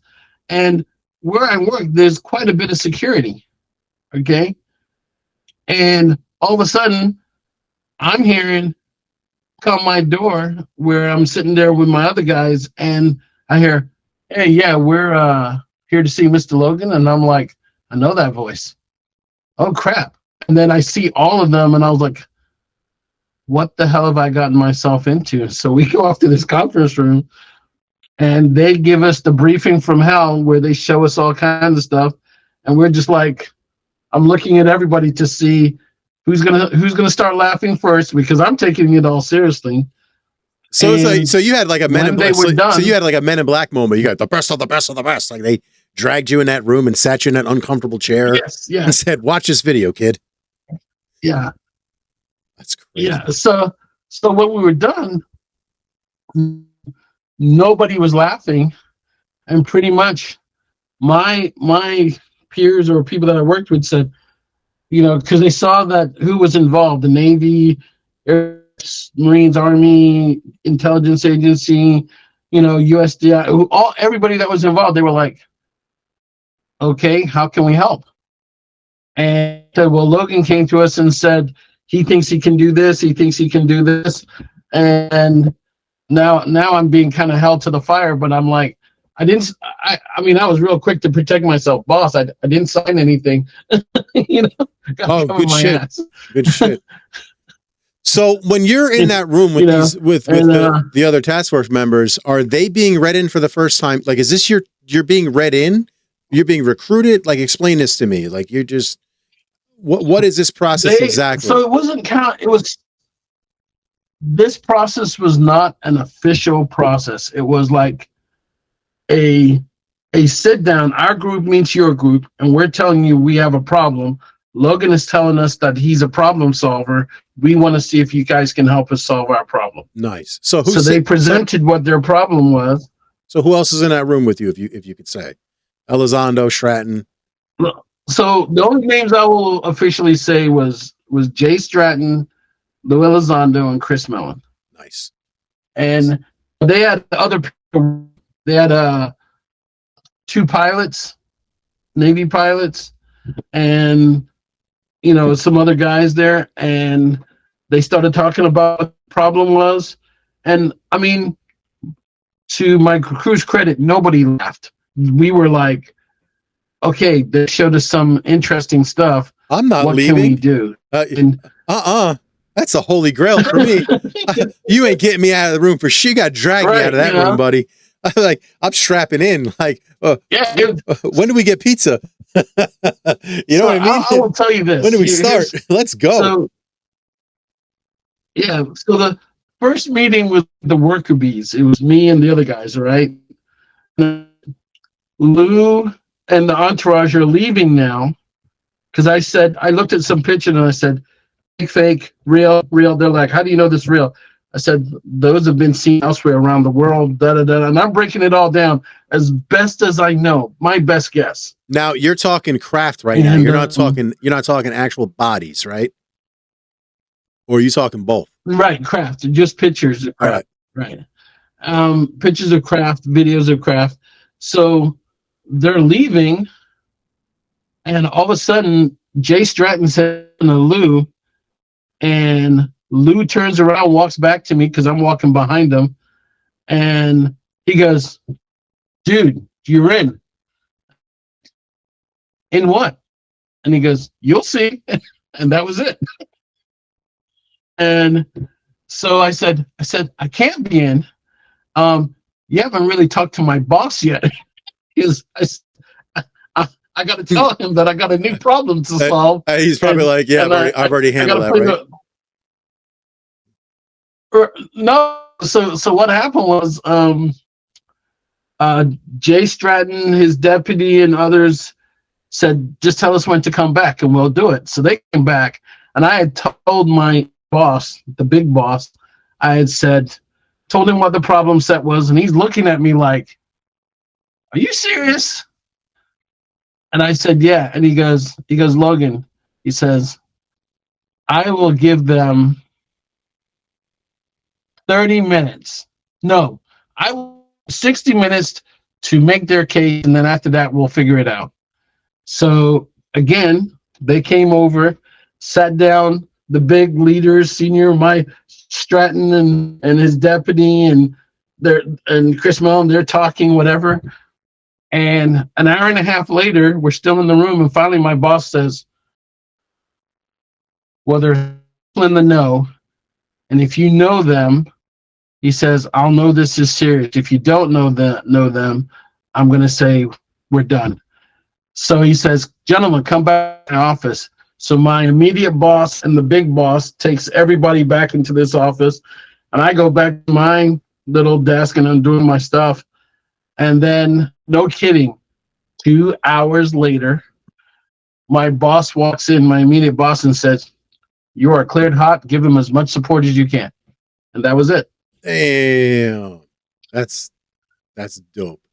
And from then on, you hit the ground running, and you were a UFO avenger. And everybody was looking at me like, right. So the very first time Jay Stratton guy sent me something, because it wasn't coming through the regular channels that I eventually started my own. It was coming directly from them. Hey, can you take a look at this? Tell us what you think. And so we got this thing in, and there were some guys that were really good with imagery. So I would walk in their office, man, and I kid you not, the tinfoil hats would come out. It was to cue the X-Files music as soon as I came in. And I was like, all right, guys. I just want to see. And I said, stuff. Can you take a look at this? And I think by the fourth or fifth time, it was no more tinfoil hats, no more X-Files music. It was 10 guys crowded around a screen trying to figure out what the hell's going on. And the guys that were joking with me at first, they're now trying to do their very best to help me answer what the hell we were looking at. So you got, like, you mainly looked at. Go ahead. No, go ahead. No, it was, most of the stuff was either images or video of craft. Right. I didn't see any bodies. Okay. So nobody's ever. For you specifically. I didn't see anybody's ever. What we were looking for, though, we were looking for the bodies. We wanted to know, well, was this thing on the ground? Because some of the things were very low to the ground. Mm-hmm. So we're like, well, was this thing on the ground? Could you go back? Could you look? And, stuff like that. The way they were moving across the water, because you start to become an expert on all the things flying. Like, this is an albatross. this is a peregrine, Right. this thing is moving this fast. Hey, this thing's not moving this fast. This is a balloon. That's two balloons tied together. That's a party balloon. You start learning all kinds of stuff. The thing that also makes it to intel. Makes it crazy is these things don't just have, because you think UFO, you think a 15-foot craft, a 30-foot craft, but then you've got Elizondo talking about a fucking basketball-sized orb that's in your house that is like hovering over your bed, or softball-sized things, and that's where it gets kooky for me with what you're seeing. So what was some of the most common shapes that you saw, and did you see that certain shapes behaved certain ways, or certain shapes did certain things, or certain shapes were more friendly or more off-putting? Because you said that they behave certain ways. Some of them behaved, some of them did certain things. Some of them are brazen. What's the most orbs? Yep, go ahead. Orbs come in different colors, and what we were guessing from everything that we could figure out, if it was blue, do not let it touch you, because normally from the people that were around it, they ended up with some type of cancer or sick, or what Elizondo just said about the dogs getting liquefied. That was crazy. Yeah. So that was out of Skinwalker Ranch way back when. Then there was were you privy with that? The red ones, the gold ones, though. No, I wasn't a part of that. That was way before my time. Okay. But the thing was, here's an interesting story. So Greenwald was trying to Stephen Greenwald. He was trying to say I was doing ghost hunting and how stupid, whatever. But I attended the Oregon Paranormal Conference in Seaside, Oregon. It's usually around March. The first one I attended was about 4 years ago. The one that Dylan Borland and I went there. Belgians did, right? They just did something in Oregon, didn't they? So it was the other one. They went a little further south, Oregon, where everybody gets together. It starts with an M or something like that. Yeah. But it's a different one. That's the UFO conference that I went to was a paranormal conference. Okay. And my app, what I'm trying to do is I'm trying to capture cryptids, paranormal, and UAP. Oh, cool. Because I think it's all related. Yeah. And when we were talking, I noticed that there was these two Asian ladies in their like late 70s, and they were watching me on the stage like a hawk. So I was like, something is wrong. Is my fly down? What's going on here? They're looking at me so intently. And so I come off the stage and they made a beeline for me. Because Mr. Logan, can you tell us what these things are? Because I just got off the stage telling them about my app and what I was trying to do and where I was going. And they were like, but do you know what these things are? And I said, man, we don't really have a good understanding of these things yet. We're still trying. And she goes, well, what about this? And she pulls out, Vito, the most beautiful picture of a blue orb in a doorway. And it was about the size, it was wide enough to cover the whole doorway. Okay. I said, you got to tell me about this. So she said it was her birthday. She had petered herself out and she decided to take a rest. And she said she heard scratching on her wall. Sounds like scratching. And she said this blue orb oozed its way right through her wall into her bedroom. Yo. And then she said it went to the doorway, and she said it started breathing. It was getting big, then small, like it was breathing. Like pulsing. And everybody in the house ran towards her. Yeah, pulsing. But nobody would pass the threshold because of the door, because the thing was blocking the door. Well, yeah. And so her son took a picture of it. And she goes, I just want to know what these things are. So, and I was just mesmerized. And I swear to God, I wish just in case those two Asian ladies are on your show, I'll leave my email later. But they left before I could get a copy of that picture from them. So every year that I went back, this was the first year I didn't go back. But for the past 3 years before that, every year I was there and I was looking for those two ladies because I wanted that picture. I wanted to be able to show it to someone like you or whatever. So let me ask you a question. The picture, the orbs that you're seeing, these orbs, are they balls of light like ball lightning, or do they look solid like the Boogosphere, whatever the hell that thing is? Do you know what I mean? Can you see they that? They look like balls. Yeah, they don't look like the Boogosphere. They look like balls of plasma floating, but intelligently. The way they move, the way they get out of things' ways, the way they go over and around an obstacle. All you can think of is, am I going crazy? Because light is not supposed to move like that. Right. And I heard the blue ones were really dangerous. Really dangerous, the blue ones. Yes. You can't see it. You're looking for handles. You're looking for something to give it away that this thing is something mundane and you're just missing it. And do they ever land? A balloon on a stick. Do they ever land, or they just always hover? No, I didn't see any land. Yeah. We did see one come real close to the ground, and because we were seeing IR, you could see the heat reflection from the ground come up on it, but it did not land. Because man, I was ready to put down those coordinates so fast it wouldn't have been funny. Yeah, and I was gonna say, if you guys are seeing these things, are you looking at them through other spectrums, IR, ultraviolet, or whatever else, and what are you what are you seeing? Is it seeing? Are you seeing the same thing when you're looking at it? Sometimes it does not register. Sometimes it does. I mean, there's ones that we saw in EO, but we did not see in IR.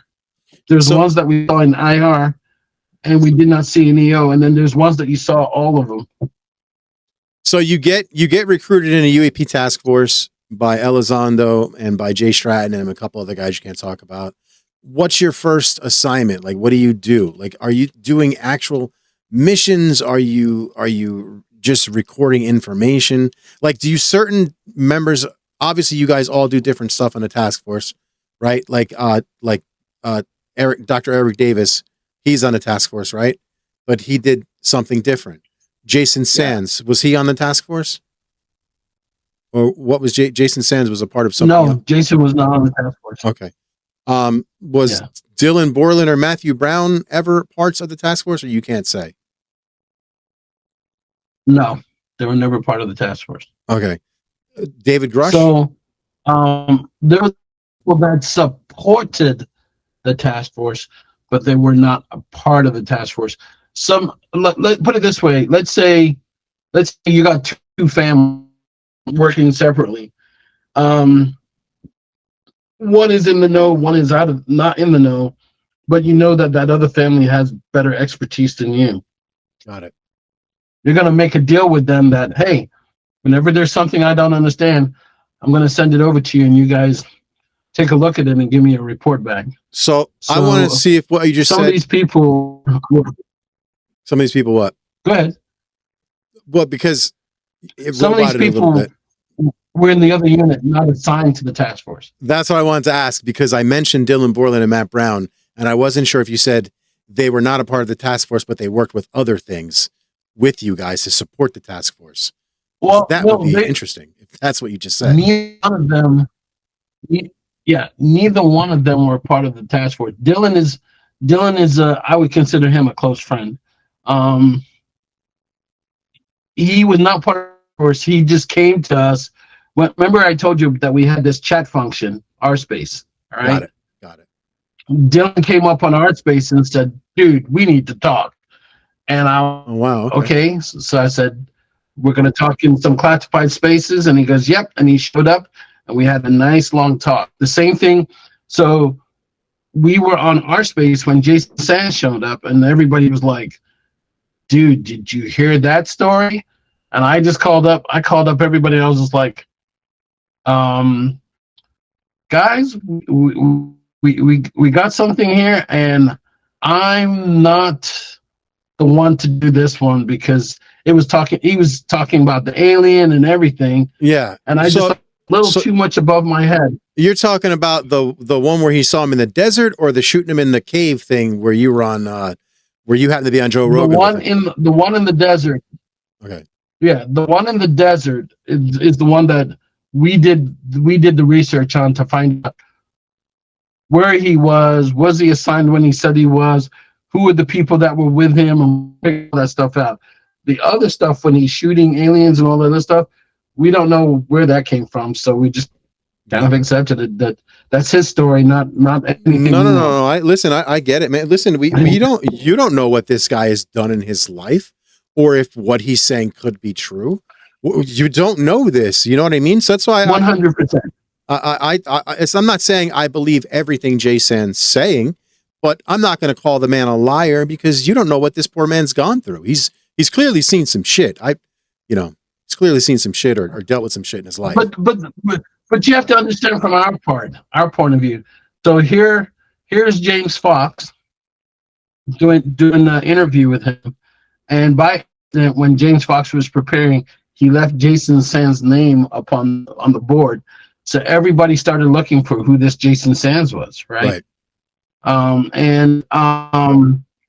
So what happened was, after the movie came out, he started talking about all this other stuff, and I was calling him. I was like, dude, we have not vetted this other stuff, so why are you talking about it? Because you're going to make yourself sound cuckoo, especially when this movie's coming out. Right. You know, especially after James spent all this time and effort to block you out and cover you and what else. And he was like, well, this is my truth. And I was like, okay, that's fine, because I don't want to shut you up or anything. I said, but could you just kind of keep it down until the movie's done its thing and then talk about it? It really did go. He was one of those things. So. It caused Julian Dory actually to literally change his guests. Like Julian Dory used to be one of the UFO guys. You could go on his show. I remember when James Fox was on there. Yeah. Yeah. Well, I know this because I interviewed Julian Dory. I had him in my house. He's a cool dude. And he said to me, because that's why I'm bringing it up. He said, because of Jason Sands and the James Fox thing and what happened, he goes, James Fox is a very good friend of mine, and I just won't have a lot of the UFO guys on because of it. Like I've dialed it back, and that was it. Really humble dude. I don't know if you've ever met him. He's a real cool guy. You ever get a chance to meet and talk to him? So believe it or not, I've never met Julian Dory, but James Fox, been to his house several times. Because I have a friend that lives in upstate New York, and James Fox is just across the river in Vermont, or the lake, I should say. Very nice. And yeah, so he'd come over to meet me. I'd go over on the ferry to meet him, and we talk and whatever. So I felt really bad because we had done our best to vet the first part of the story, but we couldn't vet the second part. Yeah. And so I felt bad on 2 points, because one, we couldn't vet for James, and we couldn't vet for Jason on that second part. So I was just like, but this is above my pay grade, all right? Because analyzing ships or objects that are moving, nobody told me in my job description I'm going to be talking about aliens. I'm quite ready for it. So I was just like, hey, you guys need to come over and talk to this guy named Jason Sands, because he's got one hell of a story to tell you guys. We're like, okay. So I reported that to the task force, and I was lucky enough that Dave Grush, who you were asking about, in Grush we trust. Dave called my dad. In Grush I trust, 100%. I'm not even kidding you, dude. That guy's Jesus to me. So he calls me, and I don't know who this guy is, and he goes, "Are you Logan?" I go, "Yeah." He said, "Are you working the weird desk?" And I'm like, "Yeah." You seeing the weird shit? And he goes, "I want in, because I know some stuff." And I'm like, Okay, no big deal. I said, next time you come to town, I pulled the same thing on him that I did for Lue. I wanted to see if he could come through the door. And 2 weeks later, I hear, this is Major Grush, I'm looking for Logan. And I was like, oh, fuck, about him. And he comes through the door, and as we started talking, and I said, yeah, I'll connect you to Jay Stratton and everything. And the reason why I'm connected to Stratton was because when I checked David's clearance, he had more access than I did. So I was like, okay, whatever. So I connected him, and we would pass some things back and forth to each other. We would talk, and then next thing you know, this big uproar talking about people threatening him and all kinds of stuff. And I was like, what the hell is going on? And that's when I found out, all the other aspects of what was going on. So between him, Dylan, Matthew, David Grush, all these guys, I've met them, I know them, and that's not to brag or anything like that. No, not at all. I don't take it as that. Not at all. What I was trying to say was I was in a very weird space because remember I told you I dabbled on the side looking into all these things.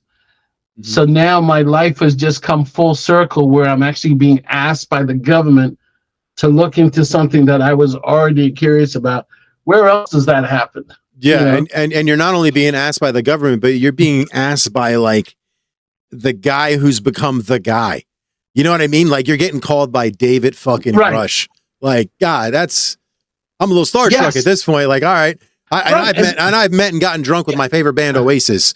David Grush is the man. Like, protect that man at all costs. And you know what I mean? Because of that, yeah.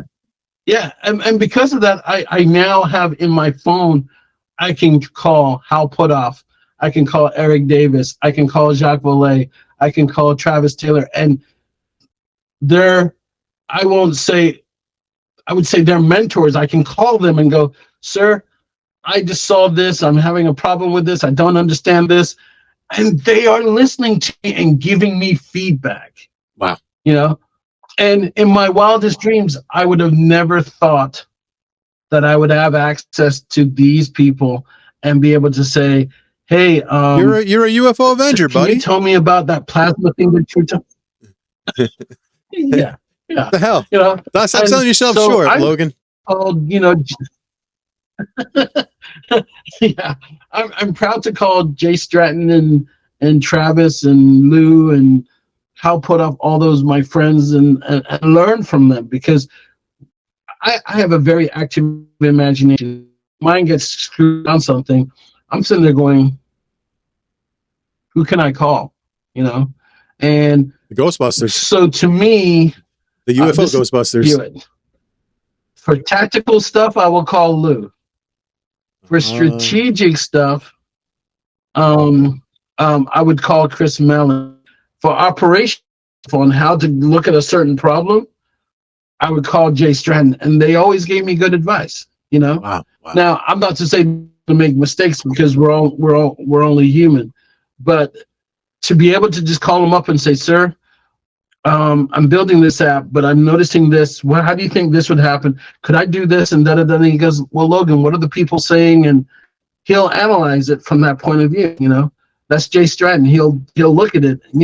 And I mean, I really felt privileged to get the chance to know these guys, to have been a part of the task force. We won this came to me. There is a joint unit. There's a meritorious unit award that we get every year, and the task force actually won it. Wow. So I was privileged for that part to be a part of my life, and because of that, I kept saying to myself, I don't think we need the government to figure this out. I think we need people like you. Right. And Julian and the thousands of listeners that listen to you to come together and start looking at this problem. And let's collect data. Let's get all the data together. Let's get it in front of academia. And then after academia looks at it, we take it to the graybeards like Jacques Vallée, Hal Puthoff, whatever, and say, here's the distinctive things that we picked out of it. There's Matthew Sedegas and Kevin Knuth up at University of Albany, all wonderful guys, right? There's the people that at the SCU conference that year is going to be in Toronto. There's the MUFON conference coming up. I've even been talking to the guys in Norway about the Hesselden lights. Where else in the world would I get a chance to, be hobnobbing with those guys and learn from them? That's amazing. So that's what I'm doing. Just take me on every call with you, please. I want to talk to these people too. It's like that. And so Tim Taylor actually is a real person. That guy really, he's a real person. That guy really exists. He's not like the boogeyman. Because you always hear his name from like Diana Pasulka, Dr. Pasulka, and she's always like, yeah, Tim took me to the Vatican. I don't talk to Tim. All these crazy places that he gets access to. Like, who the hell is this guy? Is he the Nick? So who would be the Nick Fury? Would he be the Nick Fury, or would Jay Stratton be the Nick Fury? I don't know, because I think for me it would be Jay Stratton. I never knew Tim Taylor, never met him. I've met Diana. I've met others in the group, but never Tim.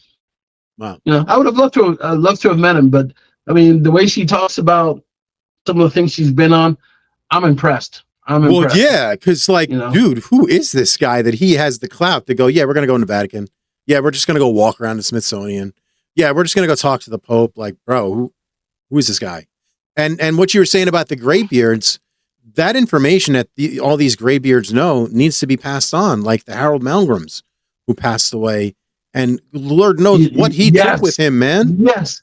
Lord knows what that guy took with him. I know. I'm going to assume his granddaughter knows. His daughter, his granddaughter's got to know. She's got to know some shit. Yeah. She's got to be him part two, I think. Yeah. So I watched the interview with Jesse Michaels. I know her. Go ahead. Yeah. I know her, but I don't. I never got a chance to meet him because I was always out and about and didn't really know who he was at the time. It wasn't until later. Until he started getting sick and then he passed. That video, wow, that video with Jesse Michaels, wow. Him? But wow.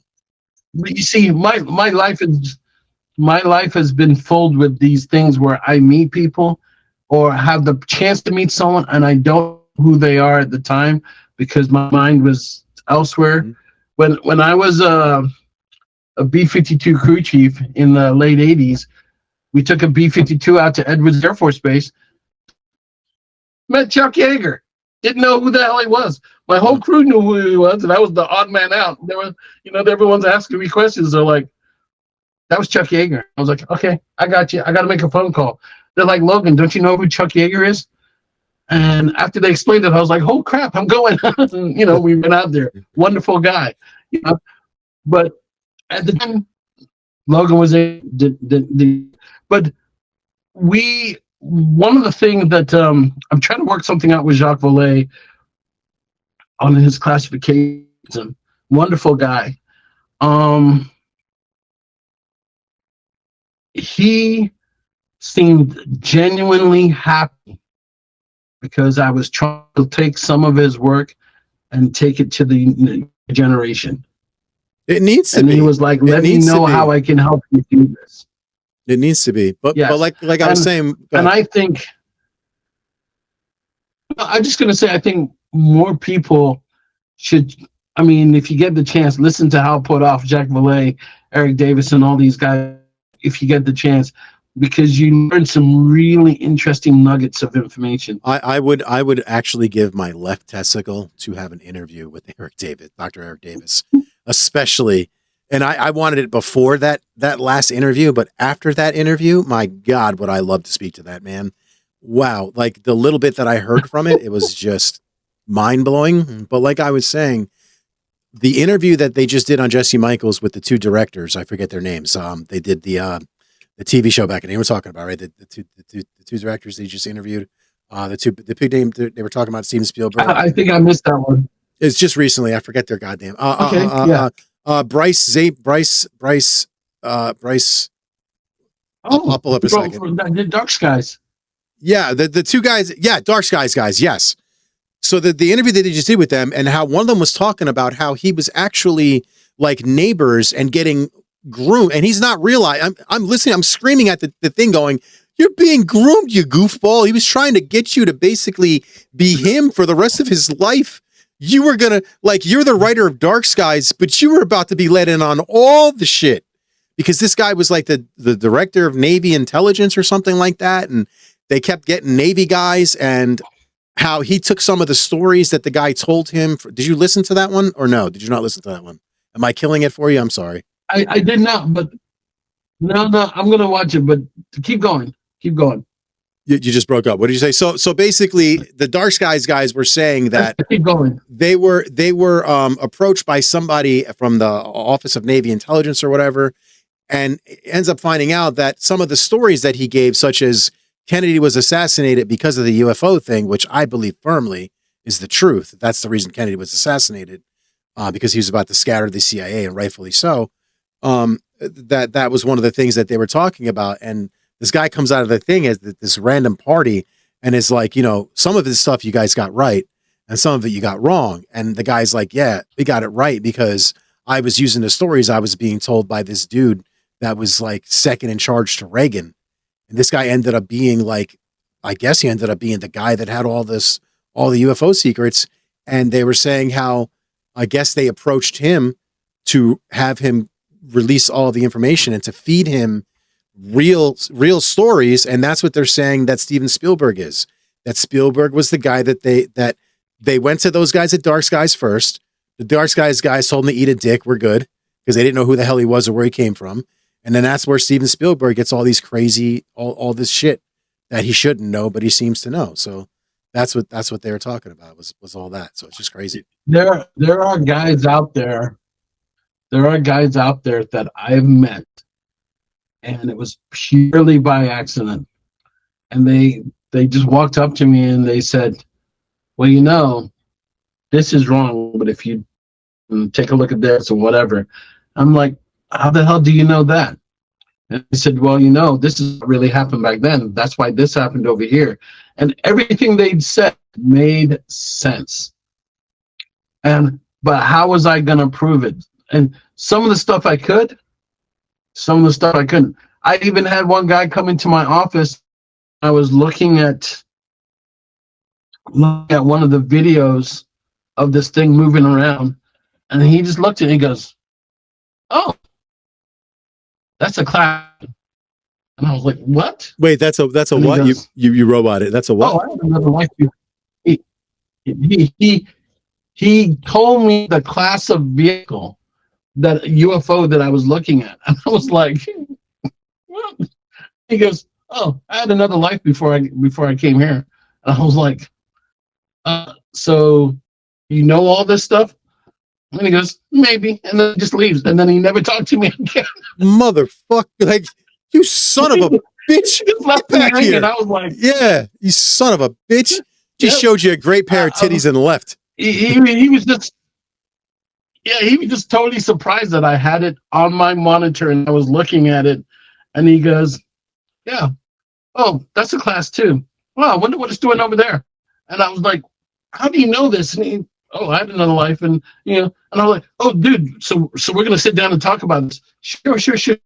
And then he leaves and that's it. He's gone. So do you notice certain things seen in certain regions, certain shaped craft? Like there's obviously different shapes. There's pyramids, there's orbs, there's balls, there's the manta ray ones from Roswell. There's different shapes, right? So do different shapes usually in like I know there's the cubes with the balls around them, and like I know those are seen in the Middle East a lot. Yeah. So the best, so we were trying to do all of that you're thinking of. And we were looking more at not the location, but the time, because it seems like now there are more orbs than there were ever before. A few years back, everything was a triangle, a black triangle. Before that, everything was a saucer type of shape. Before that, it was a crescent shape, whatever. Right. Yeah. So that's kind of the way we were looking at it. But we did have some people say, hey, what if this is geographic? Like you have a preponderance of this one to be over here. But we couldn't do that because it would only depend on whatever data we caught. We would just have the whim of whatever data we caught. So the other side was that Ben Hansen tried to do something, and that was to see if we could characterize the ship with the NHI. But there was not enough information out there. That was going to be my next question to you. Do you know what specifically is, because there's four known species that's talked about according to Dr. Eric Davis: the Nordics, the Greys, the Mantids, and the Reptilians. So I was curious as to what flies what and what's in what, because I know that the drop that was just done with that weird star-shaped craft, I get the weirdest vibe from that craft. Yeah. Like, it makes me nervous. It's ancient and it scares me. That's the vibe I get from that craft. And I don't know if it's from my empath shit with the ghost stuff, or I just get a weird vibe from that one specifically. So I think the story of the Age of Aquarius is coming because I think more and more people are more inclined to look at they're more inclined to include their other senses in how they're feeling about something or seeing something. Can you elaborate on that better? Age of Aquarius, can you elaborate on that better? I'm sorry. I've been invited to about 3 different groups, and all of the people, I don't think any of the people in there were under 60. Okay? And I think the highest one was a lady in there, like 93, a French lady. Okay? They're all Alaska, and they're all having the things to leave their body and go talk to what they're claiming are different beings, and they're telling them stuff, telling them about the alien ships that are coming down, and they're telling them about life on Earth before we moved up and all this other stuff. And it's so much information, it's information overload. The reason why these people on this path now is because they are learning that there is more to life than our typical 5 senses. They're trying to tap into that sense that is helping them bring people. Maybe it's because they're getting older, there's a fear of death. But a lot of these people are telling us that this experience, they don't fear death anymore. Right. It's like someone that has had a near-death incident comes back and tells you, hey, I don't fear death anymore. These people haven't had a near-death experience, but they had an incident where they perceived they left their body and they were talking to creatures, and these creatures were telling them, they're like, we're not gods. You just made us into them. Right, which is how I look at it. Yeah, with the interdimensional beings, that's obviously, that makes the most sense for angels, demons, God, etc. And it would make sense that that's how Jesus was made, because a horny alien came down and had a little fun with Mary, possibly. But that's the thing, is like it all stems down to it. But then you would think that the UFO thing would draw people away from religion, but I've noticed that people are going more towards religion and becoming more spiritual. And these are people who I've noticed are speaking to people like the Joe Rogans. Joe Rogan is going towards religion and everything.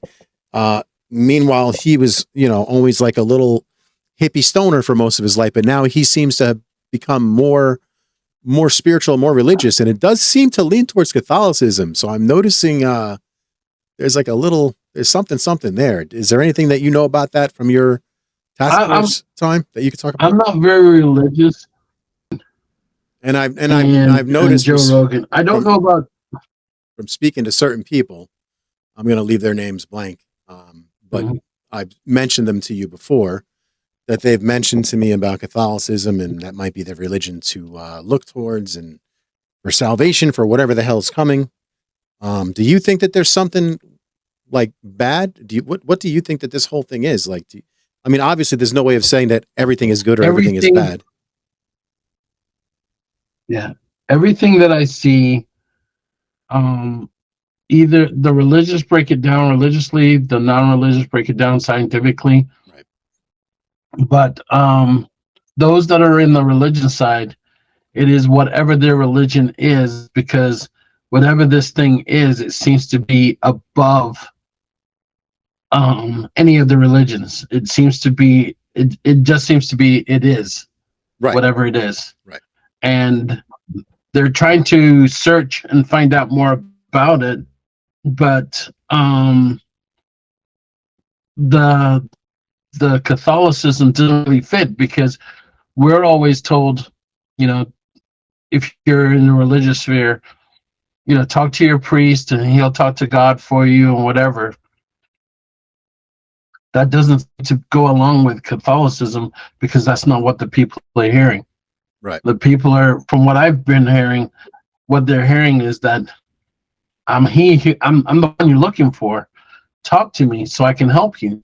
Right. And then they spill their guts, and they either they get advice or they don't get anything. They're told that there's more they need to do before they're going to get the answer they want. So the phenomenon you brought up before, the ancient civilizations and the five cataclysmic. Do you think that a lot of these things could possibly be past us or other things that were on this planet? Do you think it's a mixture of interdimensional beings, interplanetary? Do you think it's one of the, do you think it's a mixture of every, I don't know. I don't know what it is. I definitely think it's something from off world that could have been here for a very long time. But I don't know. Yeah, I think I'm along with you that it's something off world that's been here for a long time. But I think on the track of reincarnation, when you look at it, there's parts that are blanked out, and I think those parts that are blanked out, it's at such a high level that we don't understand it for what it is. So it's like one of those things where your computer goes, I can't compute this. I can't make heads or tails of it. But there's other people that, they do their past life regression, and, they're a slave or something, and they're finding out that whatever gives them an indication of who they are now. It's like there are certain trends that they took with them from their past life to this life, and now, because they have the ability to step outside of their life and step back in, they're trying to correct whatever it is. Wow, it's crazy. So with your work with the UAP Task Force, you guys obviously had different jobs. Like, you did ships and things like that, and looking at crafts. Dr. Eric Davis clearly had something to do with the aliens species side. Did you guys talk about the stuff that you saw? Like, for instance, did Dr. Davis ever talk to you about the species? Did he talk to you about more than the 4 species? Is he only allowed to talk about the 4 species? I'm assuming I'm going to assume there's a fucking microcosm of species, like one to represent everything on this earth is what I would assume, and then some. That's what I would assume, straight up. Yes. So there is a level of clearances and things that you're read in on, and then you can't talk about because you're read in. So there's things that you have to have a need to know. So there's general knowledge, even though it's still highly secretive compared to the rest of the world. Right. All right. Because the majority of where I worked, nobody knew what I was doing. It wasn't until I had left the task force, and then all of a sudden people were hearing that I was getting a meritorious unit medal for some work that I did, and they read it and they're like, "You were part of this?" That's crazy. So Dr. Davis had certain things that he would talk about and other things that he wouldn't. Would he talk about the species much? Could you talk about that or no? We could.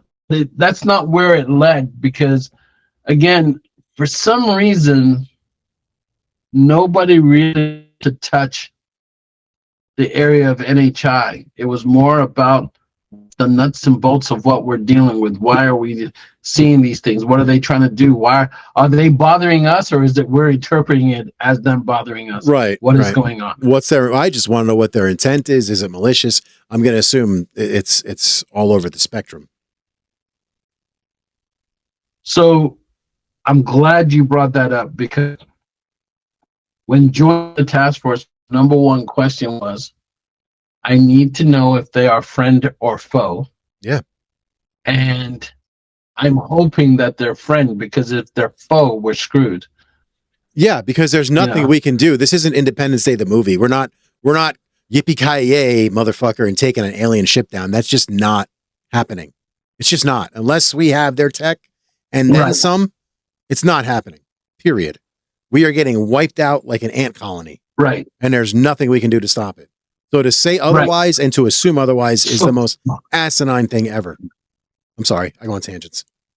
Yeah. So Dr. Stephen Greer kind of likes to sing this whole world. There are space brothers. We're going to sing Kumbaya to the wee hours of the morning and everything. Yeah. And my first question is, which one? And not only that, if we are, why haven't we done it already? Why are they waiting so long?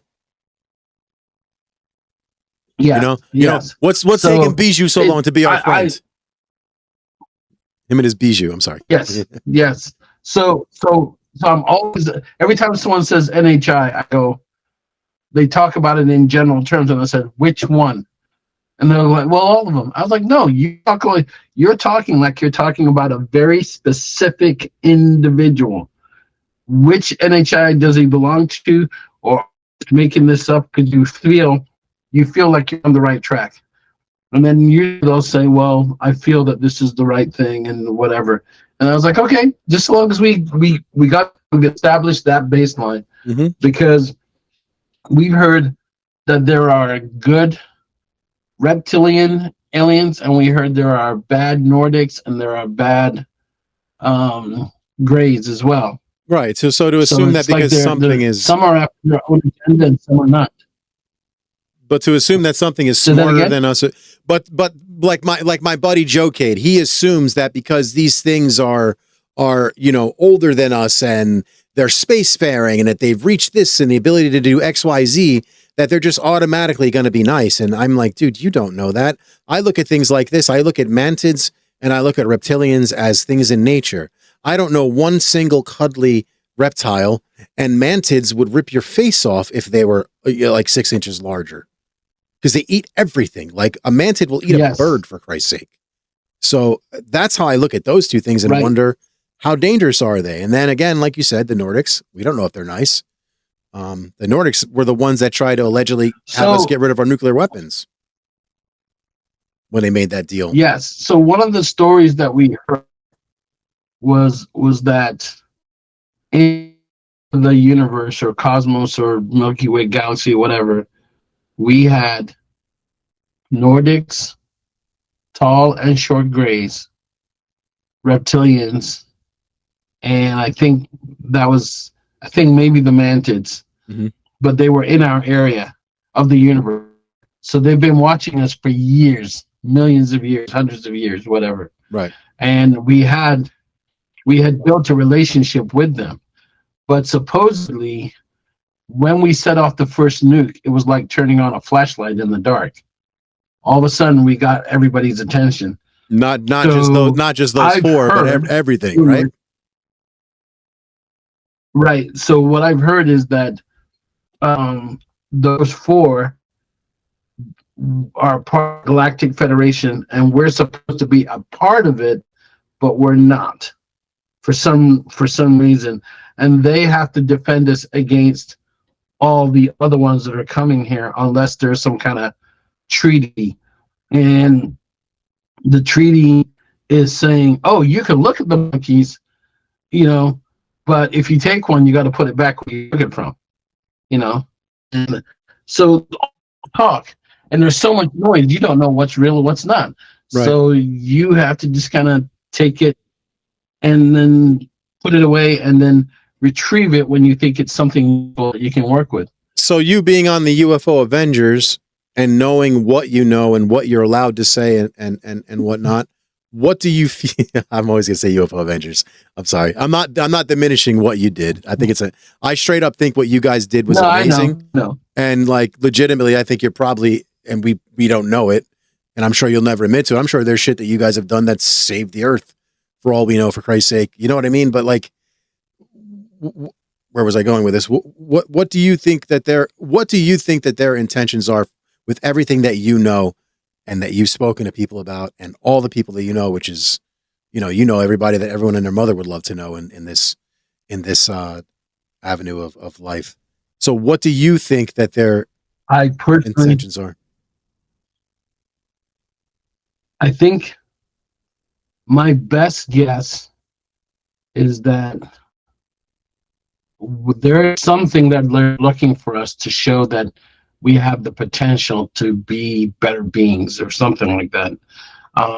Something that we either need to come together individually or we need to come together as a group and show that we have the potential to do certain things. I mean, I've heard people say that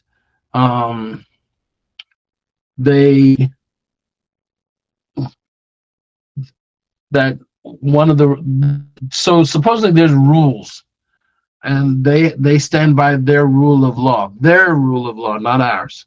All right. Mm-hmm. And for us to be a part of the Galactic Federation, we need to be represented by a one world government. I've heard that quite a bit. Joe Rogan has discussed that several times. Huh? I've heard that quite a bit from the people that I've interviewed. That one dude, whistleblower guy who's in prison. He that's what he firmly believes, that there needs to be a one world government to protect us from some type of invasion. I've heard the one world government thing a lot.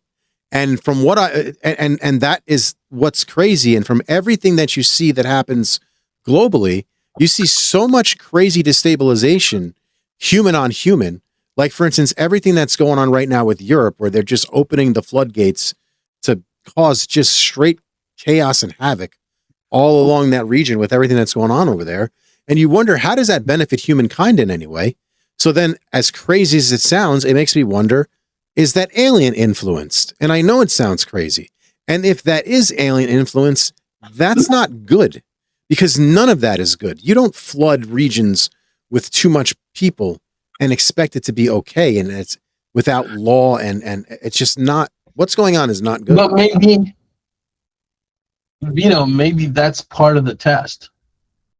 What do you mean? Like so to make us all like you take it, blend or to like, if you push it together, remember the story about Babylon, Tower of Babylon, right? They pushed them all together. They started working together, and then all of a sudden they just changed their languages so that everything just kind of came apart. They started warring with each other, right? Not understanding each other, stuff like that. There's that merging all those people together. Who, if it does it really become about religion, or do we see that we're really standing next to our brother and we don't need to draw blood to make a point? No, I get what you're saying. Yeah, entirely. Yeah. And then someone said, hey, you know all the weird stuff that Donald Trump is up to? And I was like, what are you talking about? And he's like, well, it seems like 1 minute he's in Venezuela, then he's trying to grab Greenland, then he's over in Iran, and he said, maybe he's trying to build the one world government. And I was like, ooh. Wasn't he going there? But okay. It could be that, or yeah, could be. There's something. Listen, there's a reason. There's a reason Joe Biden, who got rid of everything that Trump put into place, left Space Force of all things. You know what I mean? Like, you would think that would be the most frivolous spending of all, but clearly we're finding out there's something coming. So with that said, do you believe that there's something coming? And if there is, are we in danger? Like, what do you think? Because I'm hearing so much weird shit, man. I've heard there is something coming for over 30 years. Even when what's his Art Bell show, when he used to talk. Mm-hmm. I remember one night my friend said, you got to listen to Art Bell. And I was like, who the hell is that? And so they told me which radio station to go to. And I'm listening, and this guy is calling in, and he said that an alien told him that they're coming back and they are in such and such a place, and it's going to take them another 4 or 5 years to get to us. And I was like, what? And I said, dude, I think this is BS. And I said, well, he's talking about when they come back. I said, the same question applies then, applies now. The question, when they say they're coming back, if they're coming back, they're already here. Who's playing with us now? Right. They're manipulating everything now. Right. So it didn't make any sense to me. Right. So again, I've heard this story now about 3-4 years from now, there's going to be something coming back and whatever. And when they come back, there's going to be hell to pay. And I'm like, stop. I said, maybe. But I said, if someone's supposedly coming back, then I've got to ask, who is messing with us now? What are we seeing all around the world? Yeah. And I got who made them leave? Who made them leave the first time? Good question. But the two answers I got back was, there was one, it's the reptilians that are flying around. And the reason why they're flying around is they notice that we're getting a lot of attention, and they want to let the others know it's not them, it's us. The monkeys are playing around with fire out here, and leave us alone, we're out of it. And then the other story I heard was supposedly there was a treaty that was signed between Eisenhower and some NHI or whatever. Mm-hmm. And the rumors that I heard from that one, it's the aliens that broke the treaty. NHI that broke the treaty, they're the ones that are flying around now. They're doing whatever they want before the big ship gets here, so that they can't be blamed for anything, because by the time the big ship gets here, if there's the big ship, they'll be long gone. I don't know. So, I mean, you've got all this information. What do you do with it? You just put it on the shelf and wait. So, that looks like what they're talking about, and then go from there. And then hope that it's none of that, and it's for the better, because it's all doomsday prophecy shit. And it's like, at the end of the day, there's nothing I can really do about it. You know what I mean? Like, I don't have the means to build a bunker in fucking Wyoming like Lue Elizondo. I would love to. I can't right now. I'm a firefighter. In 12 years when I retire, maybe. If we're still alive. Yeah, he didn't have a bunker when I was out there, but maybe he has one now. But that's what they're saying. They're saying he's building a bunker. Yeah, I hope so. I'll just have to call him up and say, "Hey, Lou, got room for one?"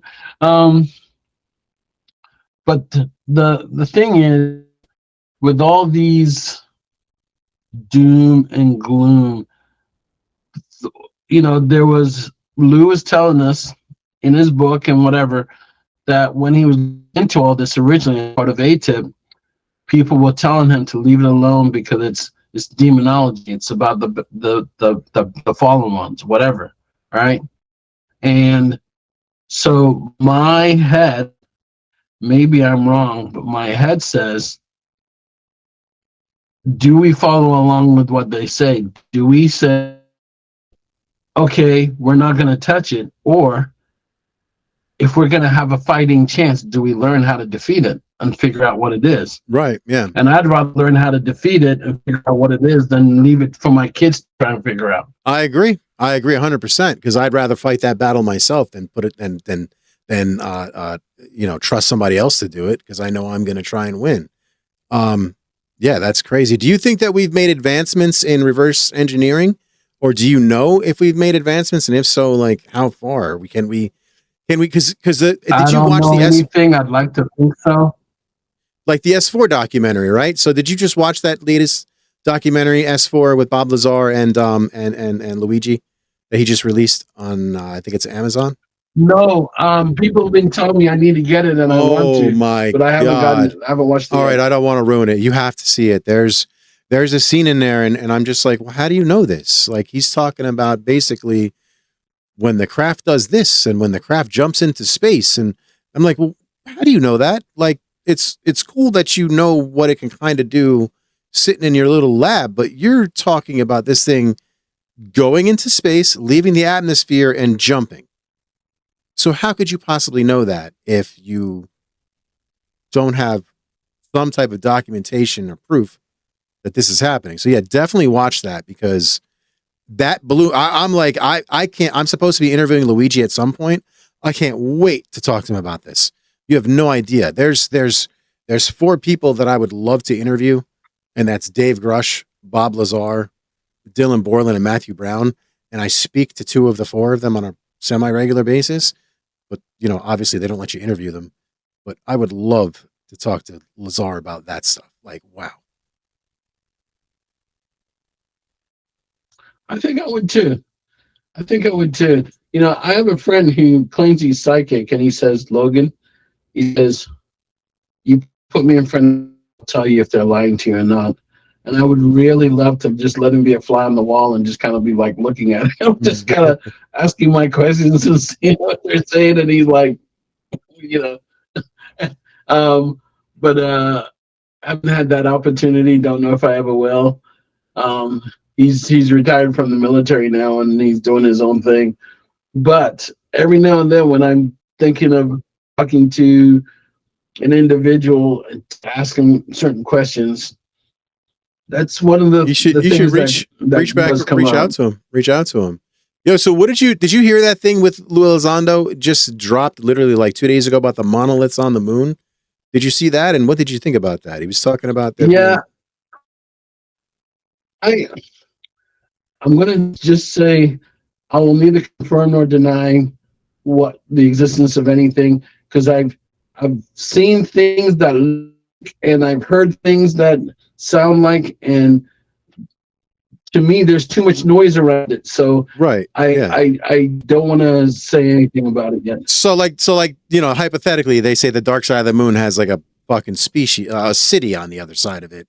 You think that that's, or have you heard that that's legit? Have you heard that's bullshit? Not confirm or deny? I've heard that story too. So I've heard things from certain people, so I can't confirm or nor deny that, because they told me, and I don't really know what's true, because I've seen some like those pictures that they released in the news, you know, and I've heard stories, and I'm like sitting there going, I don't know anymore. And it's kind of like all those missing scientists. Okay. It's not nothing. There was so much noise. It's not nothing. Yeah. Right. There's so much noise around them. I don't know which story to believe and which story not to. So I just said, I'll wait till the noise calms down, and then I'll review it myself. It's actually there, or else I'll be on this forever. And you won't know the truth, because you'll have heard so much stuff that when someone asks you, you're trying to sometimes to impress them with all the knowledge that I'm in the know. I know what's going on, and you don't know jack. Yeah, you know shit. So the hearings that just happened about a month ago with Erdman, when he was talking about the CIA investigating whistleblowers and ODNI and all that crazy stuff that Corbell was, and I'm not saying it's crazy. I believe them 100% that the U.S. government was 100% threatening whistleblowers, attacking them, lying about them, basically trying to get them arrested for treason. What are your thoughts on all of that? Like, how do you counter this stuff, and what can you guys do to help each other to prevent this shit from happening, and to hold the CIA accountable? There's not much you can do. Yeah, there's not much you can do. You swore an oath, and they're expecting you to keep it, and if you break it, they're going to try and do whatever they can do to shut you up, keep you quiet, whatever the may be. I mean, if you look at the way ICE is treating other people now, all right, it's not far for you to believe that there could be a group out there that you step out of line, they just shut you up. Oh, fuck yeah, there is. Keep you quiet and mess with you. So I just, what was that? I said, oh, fuck yeah, there is. Of course there is. There's no doubt in my mind that there's people that delete you for a living. So I just, yeah. So I believe there's something out there. Just like how I believe there's NHI out there and stuff like that. I know that to be true because I've seen it. I also believe that whatever's going on with Dylan and those guys, I believe it, because 100%. I've had some real close friends come back and tell me stuff. Well, what scares me even more is that the gentleman that just got, was his name is Sullivan, that he was supposed to come out and he was going to be the smoking gun, right? He was David Grush's friend, and he basically they're trying to say he committed suicide, which I don't believe that for a heartbeat. And they're saying that he was going to be the guy that was going to like blow the lid off of this thing. So there's no doubt in my mind that that what you're saying, that what Dylan Borland, Matthew Brown, I thought Donald Trump was going to be the one to blow the lid off this thing. I want somebody to do it, man. Somebody's got to. I mean, I'll give Trump credit. He's a dickhead with some things, but at least we're getting more from him on this topic than we've gotten with anybody. So there's that. That's the positive. So my thing here is, what is so special about Trump that he feels that he can just change 7 years of stuff like that? I don't know. I just don't get it. I don't know, but I'm kind of here for it. I'm here for a somewhat transparent government. I'll take it on either side, left or right. I don't care. I want the truth about JFK. I want the truth about MLK. I want the truth about murdering Malcolm X. So they tell you the truth shall set you free, but with these particular types of information, what do you get out of it? You can't work with anybody. No, but I want to hold the government so you just accountable. Want to know for the sake of knowing. No, for the sake of knowing, and to not have history repeat itself, for one. I want real accountability. I want real change. I want real. I want guys like you, Dylan Borland, David Grush, to be protected, to be able to speak about the bullshit that's happening. It's not okay. It's a government for the people, by the people, not the other way around. And unfortunately, our government has lost track of that for decades, you know, and we need to get that back to where it needs to be. The Constitution is a great document, but we need the government to realize that. And that's where we need to take the power and give it back to the people. You know, that's how I feel. You know, left, right, center.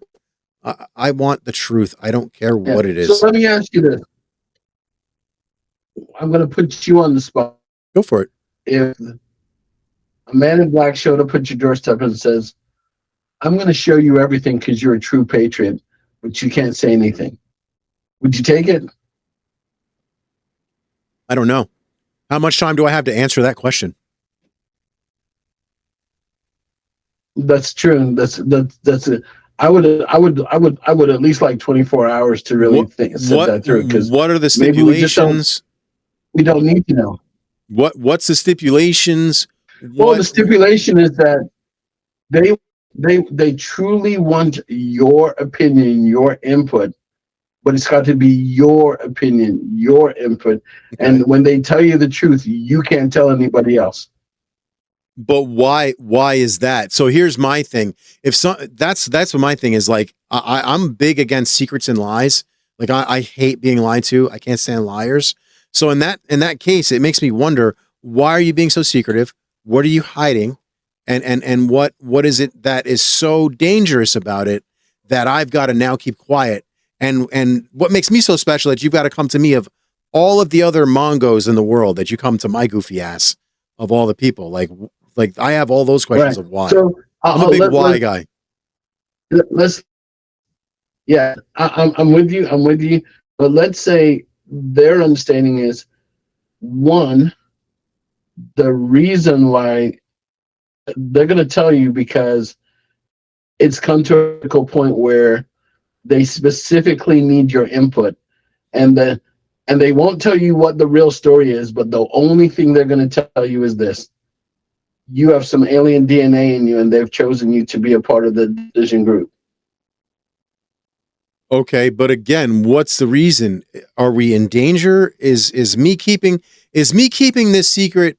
You'll only know that secret because it's going to keep the Earth safe and status quo, or is me keeping this secret a secret just because the government wants to keep everybody quiet?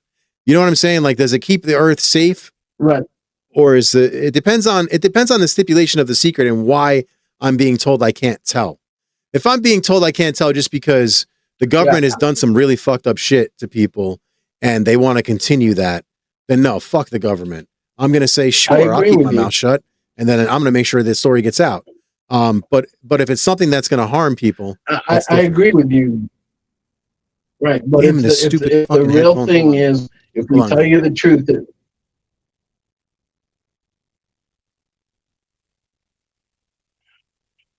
It keeps dying on me while you're in the middle of talking. All right, say something now.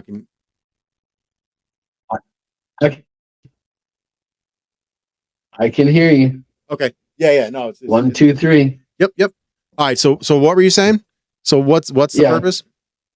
So I'm saying if the only way you're gonna know if it's gonna destroy the Earth or not is you have to make the decision first, and then they can read you and explain to you. But Tough, let's just say there's a group of you. Exactly, and the reason why I'm presenting that to you is because I'm thinking that in the past there are some guys that just take orders, and then there are some guys that are in the know, and they probably were like, "I'm gonna blow the shit out of this motherfucker. We're gonna tell everybody," and then as soon as they're like, "Oh, fuck." See, I'm your typical. So they keep lying. What? I am your typical 50-year-old Gen X. Grew up in the 90s in the hood. I don't take shit. I don't take your word for nothing. I want to know why. You know what I mean? Like, I'm so fucking rebellious in nature and life that if you tell me you can't do A, B, and C, I want to know why. So I'm not the guy that they would ever give that. Because I'll watch the. If getting the secret out there helps humanity be better in some way, shape, or form, I'd rather get the truth out there than keep the secret and keep the lie going. Like in the Matrix, I'm taking the red pill 10 out of 10 times, even though I know the world is fucked and I know I'm going to some apocalypse. Yeah. At least I know at the end of the day, I'm banging Carrie Moss for real because it's real. The real deal. Magic. That's all you really want to be. Yes, I want the truth. The truth is more important to me than the lie, which is candy coated and tastes good. Give me the bitter tasting shit. If that makes sense, I guess I want the truth always, and that's because my dad lied to me. I'm with you. I get it. Yeah, I think that's just the way. I think that's the way the majority of the people feel. But I've seen people that are all tough and all this bravado, and then the moment that the shit hits the fan, they're the first one to crumple. Yeah, I mean, I maybe it has something to do with what I do for a living. Maybe, or maybe it's just my rebellion. I grew up hard knocks, working hard. You want something tough, you got to work for it. No one's going to give you shit. Go out there and get, as a fireman, get your ass in there and get it, kid. That's what I got told. Go find that fucking fire and put it out. So I guess it's hell yeah. I was raised. Oh yeah. I'm in the same boat, and I tend to think though that if I signed up for it, if I truly signed up for it, I'm like, I'm just gonna keep my mouth shut because I feel like I'm a peon in the big scheme of things, and there are more important people to me that are in the loop and can make a better decision than me. However, if it comes to family, then that all that stuff goes out the door. I'm like, from which mountaintop do I go to?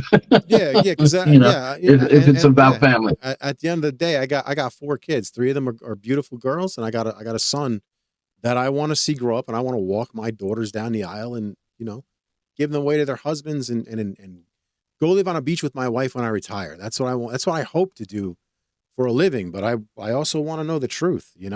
Am I safe doing so? Do I have to worry about getting probed by a gray alien living on a beach with my wife? Or is a reptilian going to eat my wife's face? Are we safe? That's all I want to know.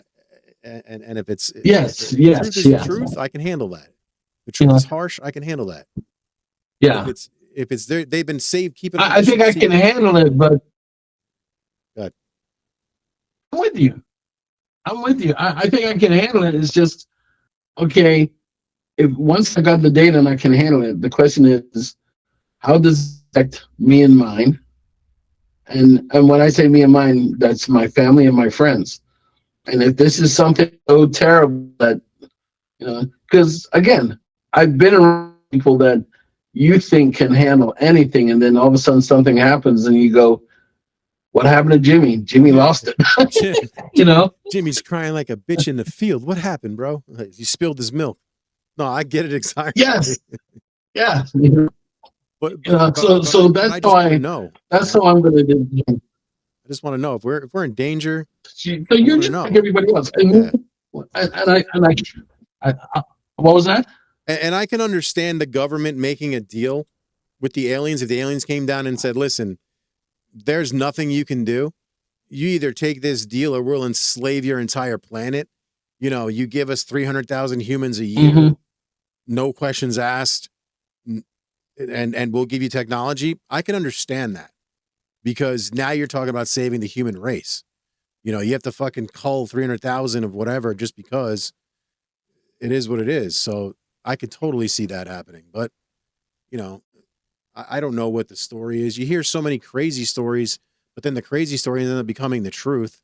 And then you're like, shit. Well, look at that image of the moon landing. You had the moon landing, and then you had a picture, and we've had this picture for decades of there being the 7 different craft there watching them. And then I find out in the drop that is real. Blows my mind. Blows my mind. Makes me wonder if those are different species or yes. Yeah. I'm with you. So I'll tell you this, because I know it's getting late. The thing that I really thankful for is I did learn while I was on the task force things that I personally, privately wanted to know more about. And I learned some of that, but at the end of the day, they were just as in the dark as everybody else was because we were trying to figure it out. And if you listen to Lue and if you listen to Jay Stratton and you listen to other people, they will say, while we were in charge of the task force and leading the task force, this is part of OSAP and AATIP and even the UAP Task Force, there were other people that were in the know and would not allow them to become a part of their group. All right. So the task force that I was on, we only knew what we knew. And there were other people that were very, as far as we know, in the loop, and they weren't sharing. So there's different parts of the task force did different jobs and were more privy to different shit. No, different parts of the government. Government, gotcha. That are in the know, right? And the task force. So you got to remember, Jay Stratton, one of the officers that he worked in, strategic indications and warning. You know, bombers from Russia coming over the poles or whatever, something long distance that's coming, right? And we started seeing these anomalies that were coming up. So he's asking the question, hey, we got these anomalies that are setting up nuclear alarms and all this other stuff. Who's going to do something about it? And nobody's doing anything. So they formed this group, OSAP, AATIP, and they're trying to look into this thing. And suddenly someone comes and Senator Reid and says, this is none of your business. You need to butt out. That's it. Wow. That's just fucking, mind your business or else. Yeah, or you're going to fly out of a window from the 14th story. Like, well, maybe not that distinct, but but maybe not that way, but you know, you just don't have a need to know. And maybe, so what I've heard is over the years is that there's a bunch of people that were in the program that think differently, that people should know the truth, but leadership has said no. So the leadership is the leadership. And I've heard that they're like, I don't know. That's what I've heard. So did you guys, because they just tried to drop the ball and say that Elizondo was involved in recovery. Were you guys involved in recovery at all, or were any portions of it involved in recovery, or nothing that you know about? Or if I was not, and I didn't know of anybody that was, but it could have been that there was another division. There was another group that was involved in recovery. The UAP Task Force wasn't. AATIP might have been. OSAP might have been, but the UAP Task Force wasn't. Because remember, we didn't have any money. We were told to take everything out of hide. That's why Arrow got created. Arrow was the actual thing that they wanted. With Arrow came money. Now, Right. are they doing what we want them to do? That's another story. No, that was blatantly. But the UAP Task Force had no money. Arrow was like, yeah, it could be a pyramid-sized freaking UFO the size of Texas, and Arrow would say it was swamp gas. Like, bro, are you kidding me? Like, stop. Like, just stop. Clearly, it's something. It's not nothing. It's insane. Right. So that's the big thing. And there's things that were done, and I'm pretty sure if there was a crash retrieval, probably bumped into once or twice, but nothing official saying, yeah, this is what we did, this is how we did it, and whatever. I've never been, debriefed to anything like that. And even if we were, I couldn't tell you. I'd just plead, say neither confirm nor deny. Oh shit! I can honestly tell you, I don't know shit. What did you think? What did you think about that Project Rubik's Cube thing that they dropped on Dylan Borland, where he looked like he wanted to run off the stage screaming? Which obviously I know, like obviously Corbell didn't do that to blindside Dylan, but it was very. Did you see that at all? It was very clear that. Like, no, I didn't. I was somewhere else when that actually happened. Yeah, but Dylan's been screwed over enough times that he's just sick and tired of it. He just wants to get back to a normal life. I don't blame the dude. I pray for him and I wish him all the best of luck. He's a sweetheart of a man. Yeah, I genuinely feel that way. I genuinely feel he really is a good dude. I genuinely believe every single thing that he said and hasn't said. I think that he is the key to a lot of this stuff. I think he's privy to a lot of weird knowledge and information. And I think that the dude needs to be protected and helped. I think he's a great dude. I truly do. He's a rock star, personally. Same thing for Matt Brown. I agree. Is there anything that I agree. Oh. Well, my eyes are brown. I'm 200. No. I mean, you've pretty much covered everything, and I'm pretty sure in the next few months, other things will be going on, and you'll probably call me back and ask me, hey, what do you know about this? Or maybe I'll be calling you. Yeah. Listen, you call me anytime you want. I'm here for you. Your Phenom app, I don't want to leave you not talking. So the only two things. Oh, and whatever you're going to say. The only two things. Let's do that first, then Phenom. So did you want to ask me? I was saying, is there anything that I could have asked you, but I might have missed that you would like to talk about? And you were saying the only two things is, and then I cut you off. Two things. One, I'm going to mention my app. If you go to www.thephenom.app, you will see a web page there. If you get an image or a video that you feel is just too good to be, there is a drop in there, and in that drop, what you can do is it will come back and tell you if there is any AI enhancement in the video or in the image that you're looking at. Nice. The other thing that it will do is it will have a QR code that will be available soon. It's there, but my app is going through the beta right now, so we're looking for beta testers, especially Android users. We pretty much got the iOS thing down, but the Android users, if you can email me at logan@thephenom.app and let me know if you're interested, and we'll figure out who to select, and you can help us with some of the testing to make sure that we're going in the right direction.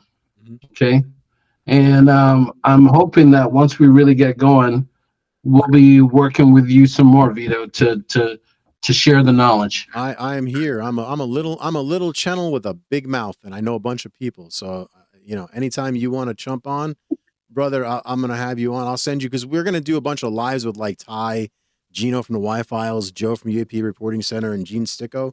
That's kind of like our little crew of people we roll with. So when we do, the next time we do like another like live thing, I'm sending you a message to see if you want to jump on with us. 100%. And then I hope to see you actually in a couple weeks in Boston. Gino. Yeah, I'm looking forward. Gino, quite the guy. I really like him. So I don't know the rest of the other guys too much, but Gino I've met a couple times now. And Gino's cool, man. He really he's the real deal. He's a sweetheart of a dude, man. He's got a very large presence. Maybe what I'll do is I'll stop through Philly and bring up some cheesesteaks and some hoagies for you. All right, absolutely. I'm about an hour and a half from Philly. I'm actually 10 minutes from Giant Stadium, to give you a reference point as to where I am. Oh, okay. So I'm more north than south. All right. But thank you so much, man. Is there anything else you want to talk about? Your app? I'm going to be showing your app when you talked about that. In the edit, I'll show that on the screen and scrolling and going through it. And I'll send you some stuff so make things a little easier. Mm-hmm. So you were asking me about. But no, that's it. I'm good. About the iPhone, you were saying you need testers for iPhones. I've got a lot of testers for iPhone. I don't have a lot of testers for Android, and I want to make sure that the Android side is tight. So, but we'll see. We'll see where this goes, and as anybody using Android out there want to test, hook a brother up. Awesome. Thank you so much, Lenval. What was the website again? Phenom app. I got it right here. I had it right here. What the hell did I do with it? So it's www.thephenom.app. Gotcha. www.thephenom.app. And I'm looking at the site right now. It's pretty cool. All right, man. Thank you so much for doing this. If there's anybody else that you know that would like to talk to me, I'll gladly speak to them. I'll get this edited and get this going. But wait, there's more. Hang on to your seat, baby, because this one's a screamer. My God, yeah. So, thank you again for doing this with me. I'm starting recording now. This is once again Lenval Logan. We're continuing. I had a bunch of questions. Did I just lose you on the audio? No, you did not. Okay. So I had a bunch of other questions when we were communicating via chat and stuff like that. And one of them was pertaining to how do I have the UAP guy? And I don't ask you questions about UAPs, which was pretty stupid of me. So I wanted to ask you a couple of questions pertaining to UAPs. And one of them is because you've actually seen some pretty crazy shit. And I was actually, believe it or not, watching the interview with Jeremy Corbell and my man AJ from the Y-Files. Okay. And he asked them about a video that came out, which was the crazy one, the Syrian one. Yeah, and, with the drone looking little jellyfish. No. It's like a thing hanging down and it's just cruising along. No, not that one. The Syrian one, the one that came out recently that they just released with the newest tranche. It's the one that's there. It looks like a mushroom. It's there. It turns, and then they get a lock on it, and then it goes, nah, motherfucker, you ain't locking on nothing. It zips out of the way, dips off here, and just lasers out of nowhere. And Jeremy Corbell had brought up the fact that they came out like I guess you had seen that video at some point with all the work you do. Yeah. And then the government had come after you asking you, yo, where did you get this video? Thinking that he got it from you. And Corbell just said, no, you didn't get it from me. So that was seriously, I love Jeremy and George to death. They're cool. They're fun to be around. Mm-hmm. Right. But so a while back, there was what I know to be a classified video. All right. And all of a sudden, Jeremy just shows up with it and they're showing it to the world. And I'm like, dude, where'd you get that from? No, you can say what you want. Right. We say big words here. And he's like, I got a good source. And I said, you're like me. You got people in low places. Okay, I see it. And then I just kind of let it go. I was like, well, damn, he's pretty cool. But then all of a sudden he shows this other one that is classified. And I'm like, I got it. I'm like, dude, what's your source? And then I thought about it. I was like, oh, man, if I ask him what his source is and he tells me, by law, I got to say something. You got to say something, yeah. So I was like, so don't tell me anything. And I told him, we were laughing about it. I said, Jeremy, if someone comes to talk to me about what I've told you, I said, I said, I don't know anything, so you might as well expect it. I'm throwing you under the bus, man. That's it. And we had a good laugh about it. And he goes, I wouldn't expect anything other than that, Logan. But no, but that's what you're supposed to do. It's your job, dude. Otherwise, you go to jail and now your kids. So no, that was good. He said that on the thing. I thought it was holy. I'm like sitting there watching. I go, well, holy shit, he's talking about my man Logan. Like, this is crazy. Yeah, like, oh, it's awesome. He talks to me. He talks to Dylan Borland. He talks to Jeff Nassau. Oh yeah, of course. But the thing was, me too, actually. Yeah. So the thing was, I'm just sitting there going. So here's the thing. One of the things that really got me with Jeremy is at the time, the security classification guide, when you're dealing with a specific program, it gives you guidelines on how you operate that program, what the classification is of some of the things that you say, do, whatever, okay? So that security classification guide, in a nutshell, just said, anything that comes in is secret, and any type of additional processing, analysis, whatever, is at a higher level. Mm-hmm. So a group of us from the task force, or people that assisted me when I was working on the task force, because there would be people I would get a video and I was like, man, I see what's going on, but something's not quite right. I need someone to tweak the video a little bit, maybe change the contrast here and there, help me figure out what's going on. Now, are you always dealing with FLIR footage and stuff like that? Is it always the FLIR footage, or you're getting? No, it's the FLIR. Sometimes it's EO and whatever. 4K. But, yeah. But I'm asking him, no matter what it's in, you want to put it in a different light so you can see if you can see something different. Mm-hmm. And so this one, I know it was manipulated so that we could see things better. So I know it was at a higher level than secret. Mm-hmm. And somehow he still got it. Right, yeah. Because I was the one that requested that it be messed with and tweaked. And he got the actual footage that you were like, this is what I want done. Yeah, and we put it in storage and everything, and then we said, guys, let's put this one off to the side so we can come back and take a look at it and compare it to anything else that we may get in the future. Right. And everybody was like, yeah, let's do that. So when he got a hold of it, I'm like, that's a nut drop. That's a Jeremy Corbell nut drop, and good for him. Yeah, rightfully so. And that's what I said. I said, good. I said, Jeremy, good on you. But if they come knocking at my door, buddy, Men in Black, whatever. I said,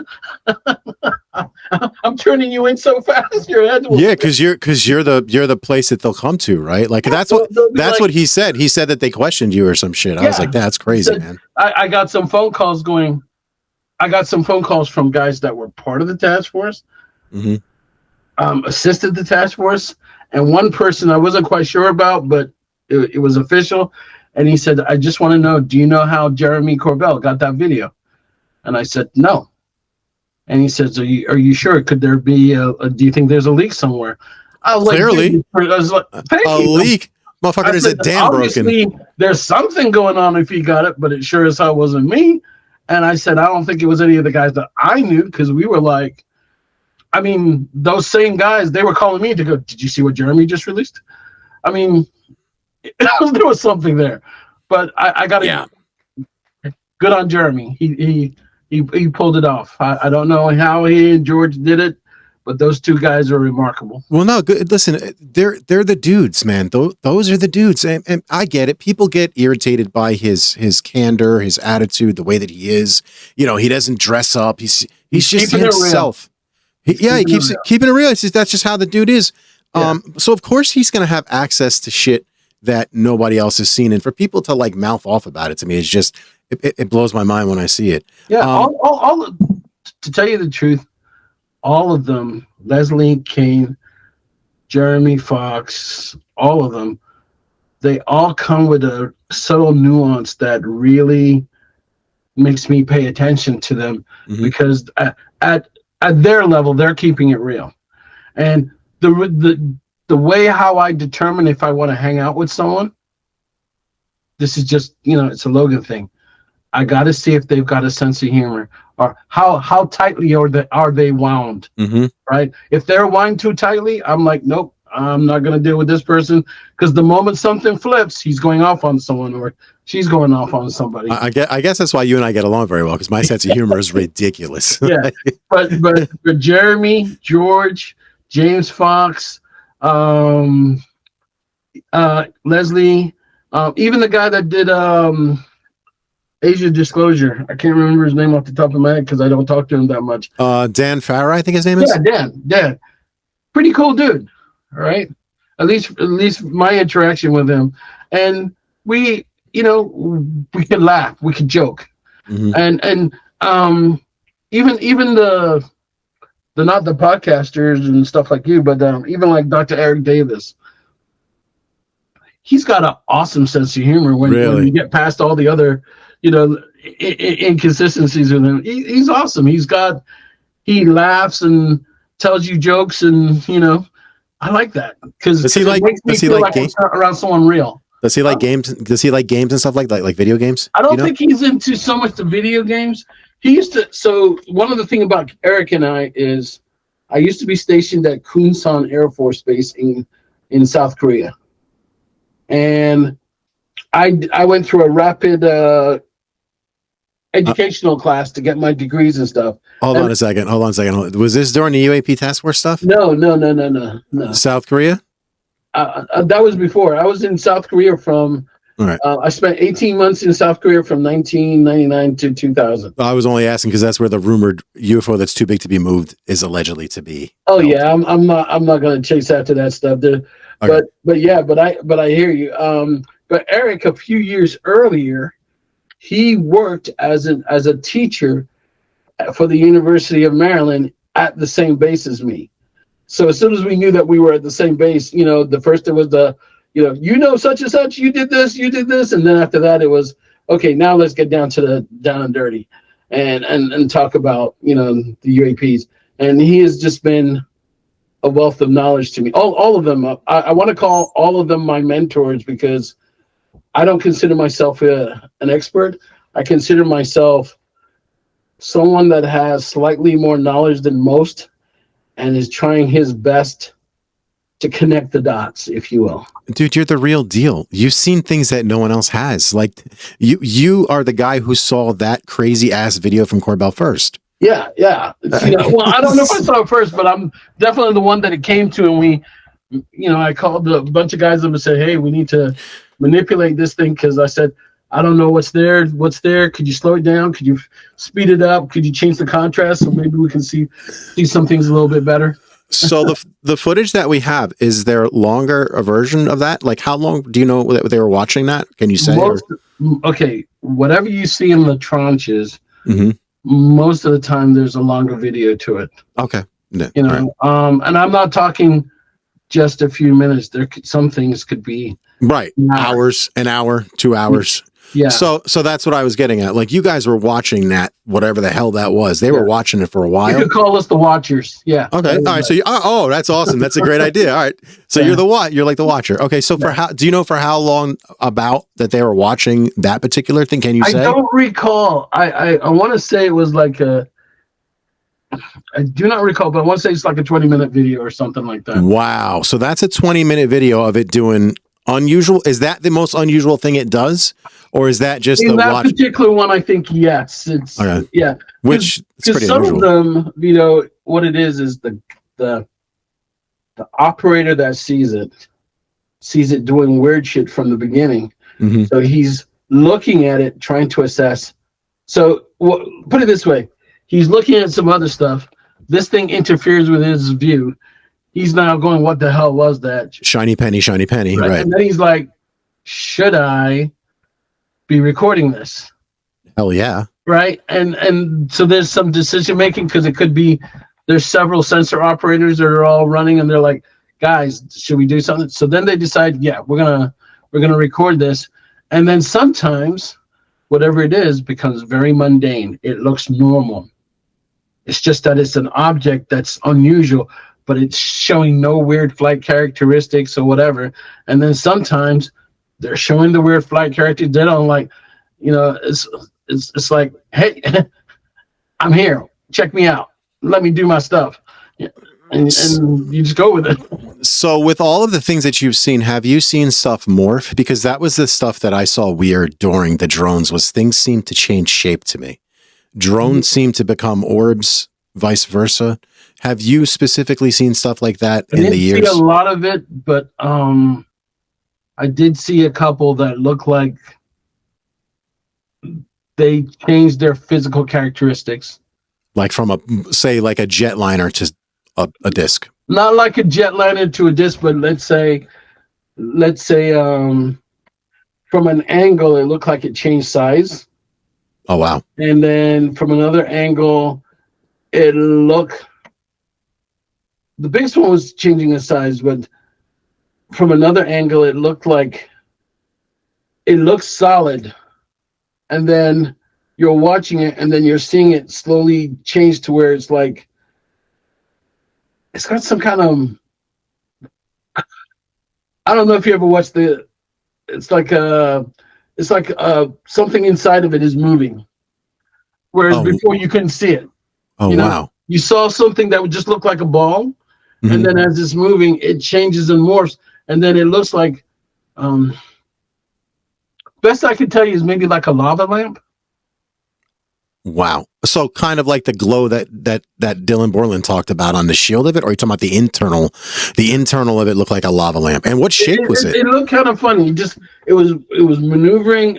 It's doing its thing, and it's flying very straight and narrow, but it's changing its configuration. And I'm like sitting there in my head, I'm thinking, oh, is this like, in the TV show when they're getting ready to hit warp drive or hyperdrive or light speed, and they're getting ready to go, and all of a sudden you start seeing this thing and you're looking at the inside and you're like, what the hell's that? It's even like I've seen some things where, we talk about the things, it looks like molten slag coming off a UFO. Yes, I've seen that where it drips. Yeah. It drips stuff. Yes. Yes. And one of the things I really wanted to do is I was like, oh my God, we got to get the precise coordinates where this thing is and try to see if we can go find that slag or whatever. People have done that though. People have gone and gotten, but not in the way that I saw this thing. Right. Well, no. Oh, wow. So it's different. People have sent us stuff, and with there's no providence to it. Who found it? Where they found it? How long did they have it? No chain of custody. I got you. Right. That chain of custody. It's not there. So you're sitting there going, and people would provide stuff like that. I mean, even MUFON had stuff that they got. Mm-hmm. And you're like, okay, well, what can you tell me about it? And unless they can provide that chain of custody and everything else, you're like sitting there going, okay. So I would like to get something where I would say we saw the video, but then the chain of custody was, hey, the guys on the ground, they found it, they put it in this lab held it for this long. Hey, we passed it over to this guy, and then it got to you. And I never saw anything quite like that. Wow. That's crazy. So what was the craziest shape that you've seen, like in 4K, et cetera? Can you talk about, and like, where was it? It was, I can't say we can never say where. Hold on. I lost audio. Yeah. And that's how it went. Son of a bitch. That was part of like how my interview with Mike went from Whispering Mike, because I couldn't his head. He was coming out of my speakers so badly. It was so brutal. All right, where were we? So I asked you, what was the largest, what was the oddest shape? Can you tell me where in the world? Because it seems to be all this weird shit is being seen in Syria and the Middle East. As an intel person, I can't tell you where we saw it. Gotcha. Okay. Right. Because that's giving an indication that we're watching something in a specific area. Makes sense. My apologies. But no, don't apologize. It's a good question. But the two weirdest things that I saw was the big thing that I saw in the water. That was just too weird. Just watching this thing that looked like the size of an oil rig. move, and it was moving that fast. All right, hold on a minute. All right, so I've heard this story before, but I've never heard the source of it. But now I found out that once again, you're the fucking real deal, buddy. You're not the source of the video, but like the story, like okay. So you actually eyes on, you seen this video? Yeah. So what happened was I got a call, and someone, again, hey, Mr. Logan, are you the guy from the Weird Desk? And I'm like, yeah. Said we got something to show you, and I'm like, okay. And they said, what's your email? And I give it to them, and they send me this Dropbox thing, and I open it, and it's me and like 5 other people in my office, my imagery guy, my SIGINT guy, and then there were 2 people in an outer office that were doing something else. And I was like, whoa. And they came in. So we're all sitting there watching this, and what you see is an oil rig, mm-hmm. and then you see the guy panning, and then all of a sudden there's something in the water, and he goes right past it, and we're like, your mind goes, what was that? And just like he did, he backs up and then catches it again. So we're looking at it, and we're like, oh, it's just a circle, just something in the water. And it's moving. Okay, no big deal. It's moving. But then he zooms out or zooms backward, and now the oil rig and the circle thing are in the same video image, and you see that this thing is bigger than the oil rig. So time out 1 second. So he's on the oil rig. No, he's looking through a sensor. Okay, and watching the oil rig. Got it. So high above. Yeah, and some way, shape, or form. Out, you see the whole scene, and you can see the oil rig, and you can see the sensor moving. The circle thing moving. How long of a video is this, if you don't mind me asking? It's about a good 20-minute video, because he was like going backwards and forwards trying to do it, zooming way out, because at one point he lost it, and he was like, where the hell is it? And you're looking at the ocean, and you're like, so you're seeing okay, so essentially I'm going to use MH370 for an example, because it's right above the plane is how they were filming it. Mm-hmm. So you're seeing essentially the same view right above oil rig. Yeah. Now you're talking oil rig. These things are roughly like massive. They're big. Huge. Like I'll put it in the video as to how big it is. Yeah. And then you're seeing something under the water, not next to the oil rig, under the water. It was under the water, maybe about. So the way I see it is, it was under the water, maybe 5-10 feet, so that you could still see it under the water, because it was bright sunshine beaming down. So this is daylight. This is daylight, and there you see the thing, because it's in full color. So the ocean is beautiful blue, and oh wow, and then I was going to say where, but you can't say where. Yeah. I understand. So you see the oil rig and everything, and then all of a sudden the guy zips back, and you're like, what? What the hell is that? And your mind is going. Like I said, at first you just, it's something circular under the water, and it's moving, no big deal. But yeah, it's kind of big. I wonder what that is. So then all of a sudden you see the camera pull back, and you go, holy crap. So was it disturbing the water, or just moving gracefully through the water? No, so that's the beautiful part. It was cruising, and it wasn't disturbing the water. But when the camera zoomed in, you could see like some kind of rainbow coming off the tail end, like a shimmer. Like a rainbow shimmer coming off the back end of it. Wow. And so there was no white water or anything like that, right? But there was just a shimmer, and it was just cruising, and we were like, what? And now I've got the whole room in there, and I'm like, people, give me answers. What am I looking at here? I don't know what I'm looking at. That's beyond crazy. Can you tell me the year this was, roughly? I don't know precisely what year, but if I was to take a guess, I would say I was there from 2018 to 2022, and I would say it was probably 2020. Are they hiring at the Weird Desk? People have been saying, Mr. Logan, why can't you create a Weird Desk of your own? I wish I could. I wish I had that kind of money. I'll give you a resume. Like, I'm a firefighter. Does that mean, like, does that count for anything? Like, like, holy shit. So this thing is there for 20 minutes. You're talking about a disc. You're saying it's bigger than the oil rig, bigger than right. And the guy kept losing it. So he kept jumping out. And once he found it again, he jumped back in. And then all of a sudden he just jumped back out and then it was gone. And this is 4K footage. It's not like, it's not censored. It's full color 4K. Oh my God. What color was the disc? Was the craft? The disc looked under the water. It looked kind of grayish. I think it was black, but under the water, it looked kind of grayish with the blue ocean. Yeah. Was it giving off a light? No. Or just that weird shimmer? Yeah, and that's the only thing behind it that you could see. And if you weren't zoomed in, you wouldn't have seen it. It was just the boat. But here's what I want to tell you about this particular thing. Mm-hmm. So Commander Fravor tells the story. You know who he is? Yes, of course. They were just talking about that on that Y-Files episode. Okay. Literally the whole story. Yeah. So Commander Fravor tells a story about a torpedo group where we test torpedoes. So what we do is when the Navy tests a torpedo, they'll launch it, and then once it's done what it's supposed to do, they'll blow the ballast on it, and the thing floats to the top.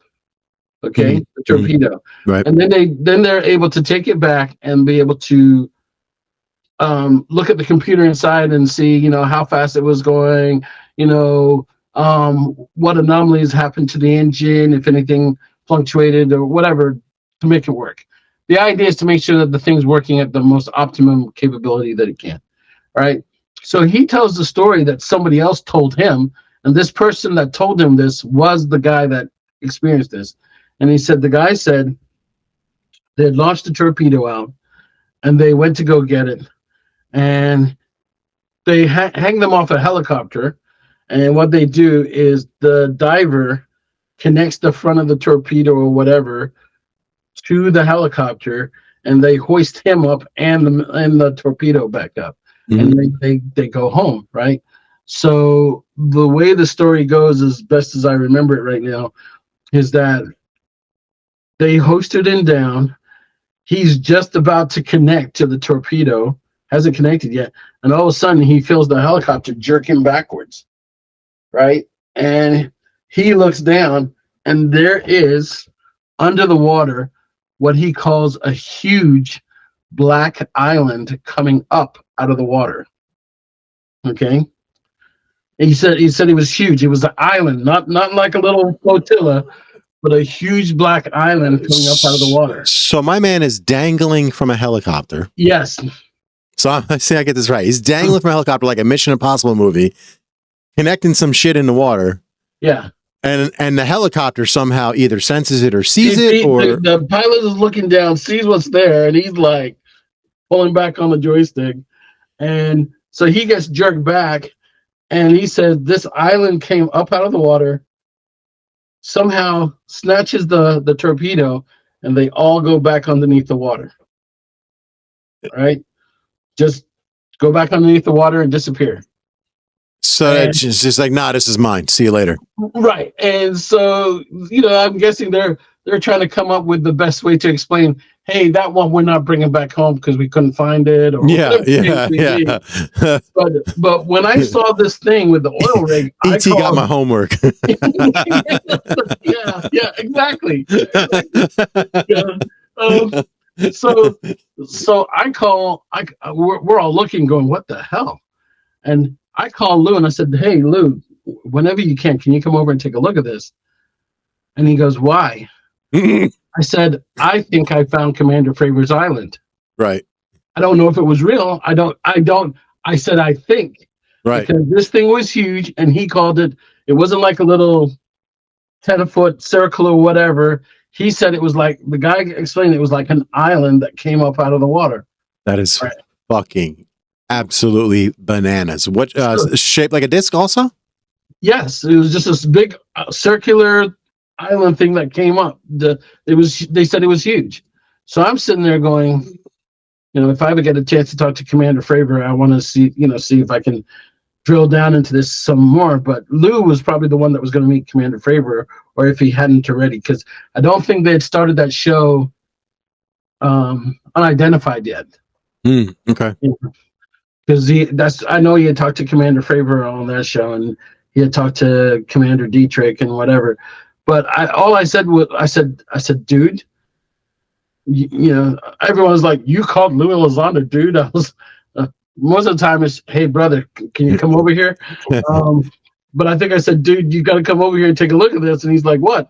I said, I think I found Commander Favor's island. I mean, you guys are like, if you guys are all in the UAP Task Force or whatever it was you were doing, like, you're gonna have that bond. It's gonna be like, yo, check this shit out. Right, because we're the only ones just don't get it. Yeah, you don't fucking get it. People don't get it. It's like in a special ops team or firefighting. You don't get it by the first names. Yeah. You build that trust, you build that bond, and now you're in it together, right? Right, 100%, man. 100%. So I tell him, he comes over and he goes, I mean, he looked at it, stared at it, and he's like, so what have you guys already done? And I was like, I said, get a net. What could you do? No. As in, he was asking, what have we done to like maybe manipulate the video to see things better?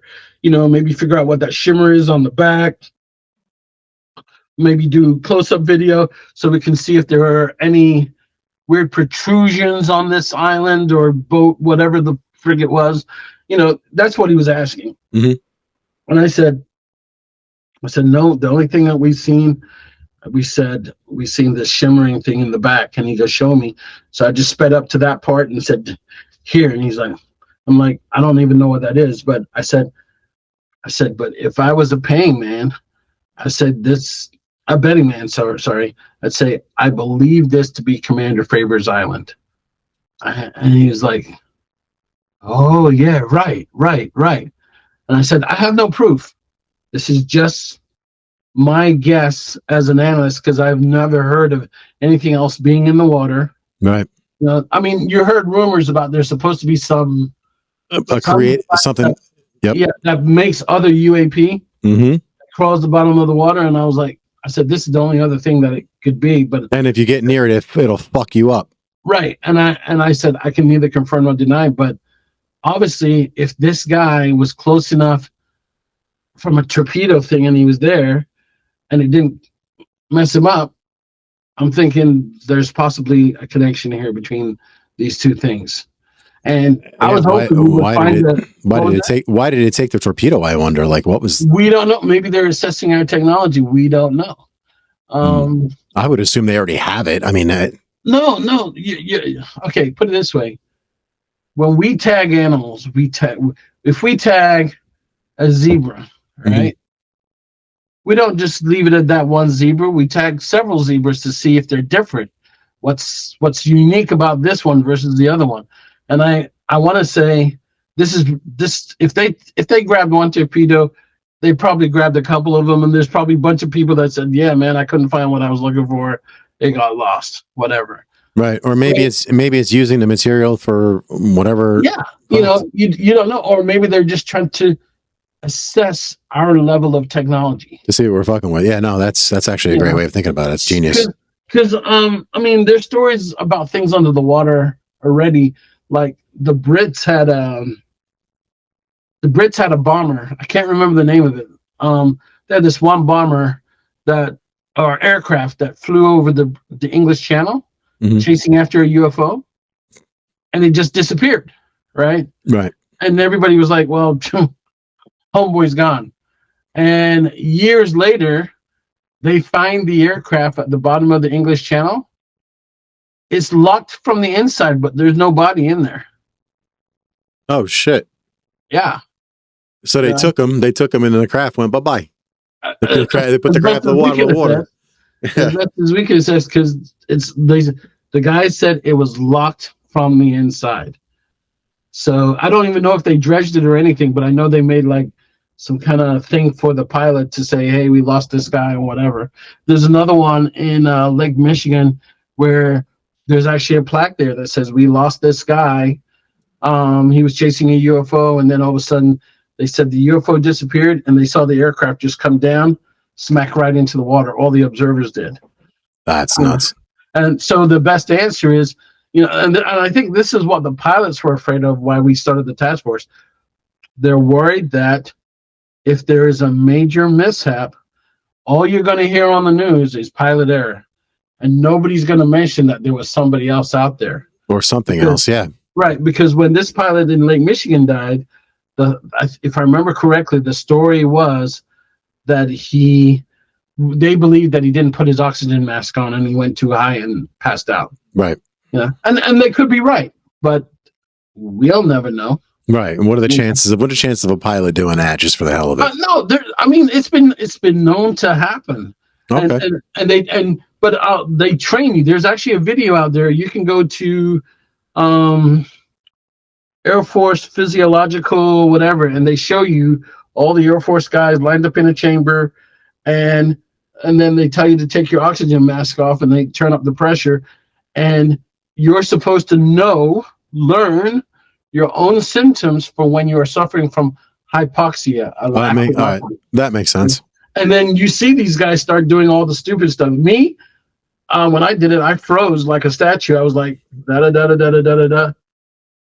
And they're like, "Hey, Logan, put on your mask." And I'm like, "Logan, put on your mask." Finally, someone slapped my mask on me, and I was like, "Hey, what happened?" And he said, "How are you feeling?" And I said, "I feel hot flashes." And he goes, "Those are your symptoms. You need to remember those. So if you start feeling that when you're flying," and even flight attendants go through it, they learn if something happens, how their body feels when they're still slowly starting to lose oxygen. So anyway, it can happen, but for the really good pilots, unless they were so overwhelmed by, oh my God, I can't get to this thing, whatever, and they totally forget. But I would think that they would start going, I'm not feeling well, and they go, I need oxygen, or the better the pilot is, the least you would expect to do it. But I gotta be fair, accidents do happen. That's crazy. So was that the only time that you guys saw that giant disc, or has that you specifically have seen it? So yes, it was the only time I have seen anything like that. I believe I can say the same thing for Lue and several of the other guys. The other one was just there was a video of something that looked like an orb, but then it kind of changed into something solid. And we were all just trying to figure it out. Those are the only two weird things that I saw: the disc and this whatever it was, And I'll give you a weird example. There was one thing. It was an orb. We were watching it in IR. All right. Mm-hmm. Here's the cool thing. We saw it go into a cave. Okay. And it was, remember, this is IR. So when it went into the cave, the reason why you could tell it went into a cave, the whole cave lit up. How big was the orb, roughly? I want to say 1 to 2 feet diameter. So it was one of the little, it wasn't that big. Right. But when it went in, so I was like, mark that cave, whatever the yeah. But it was in a foreign country, so I'm like, So I didn't know if we would ever get the authority. I can't say if it were, if it was a friendly country or whatever. I just know I'm sure we got the authority to go look in that cave in some way, shape, or form. Somebody looked in that cave. Yeah, but those are the ones that excite me, because the one thing that we were trying to learn was, there's two things we were trying to learn: friend or foe. Yeah, 100%. And where do they lay their head at night? Mm-hmm. Right. And so we didn't know if it was friend or foe, but I was like, could this cave be where they lay their head at night? Because I had a gentleman come up to me and said, "Mr. Logan, what you're seeing is jinn, genie. That's what they call them in the Middle East or something like that." Mm-hmm. But so I was like, well, is this what you call it when it's not in the Middle East? What do you call it? Right. Yeah. What do you call it then? The guy said, the guy that was with me, he goes, "How are you telling him that? We call him an orb." I was like, okay, yeah, stupid me. But this guy was just like, he said, it doesn't matter where you see them. He says, those are the jinn. And he gave us this long story about jinn because we didn't know who or what he was talking about. I mean, the I dream of genie thing is totally different from the way they perceive it. So you have to listen to them, and hopefully, they know more. And so there's all these things like people have seen. I never saw this, so just bear with me. But there are people that have come back and they saw what looked like a city in the sky. It's like Asgard. There was lights and everything. There were towers and everything, and it was like hiding in a cloud. And from their angle, they did something and they could see it, and they're like, holy crap, what the hell is that? So what they did was they marked down the coordinates of where they see it or saw it. And so we go back and we're looking everywhere and nothing there. That's fucking crazy. What, did they get it on video or something? One guy got something on video. The other guy said their system didn't have video, so he just marked the position, and that was it. Couldn't find it anywhere. It's fucking crazy. They're just using these systems and just seeing random weird shit. Yeah, and the one that claimed they had the video, I never saw the video.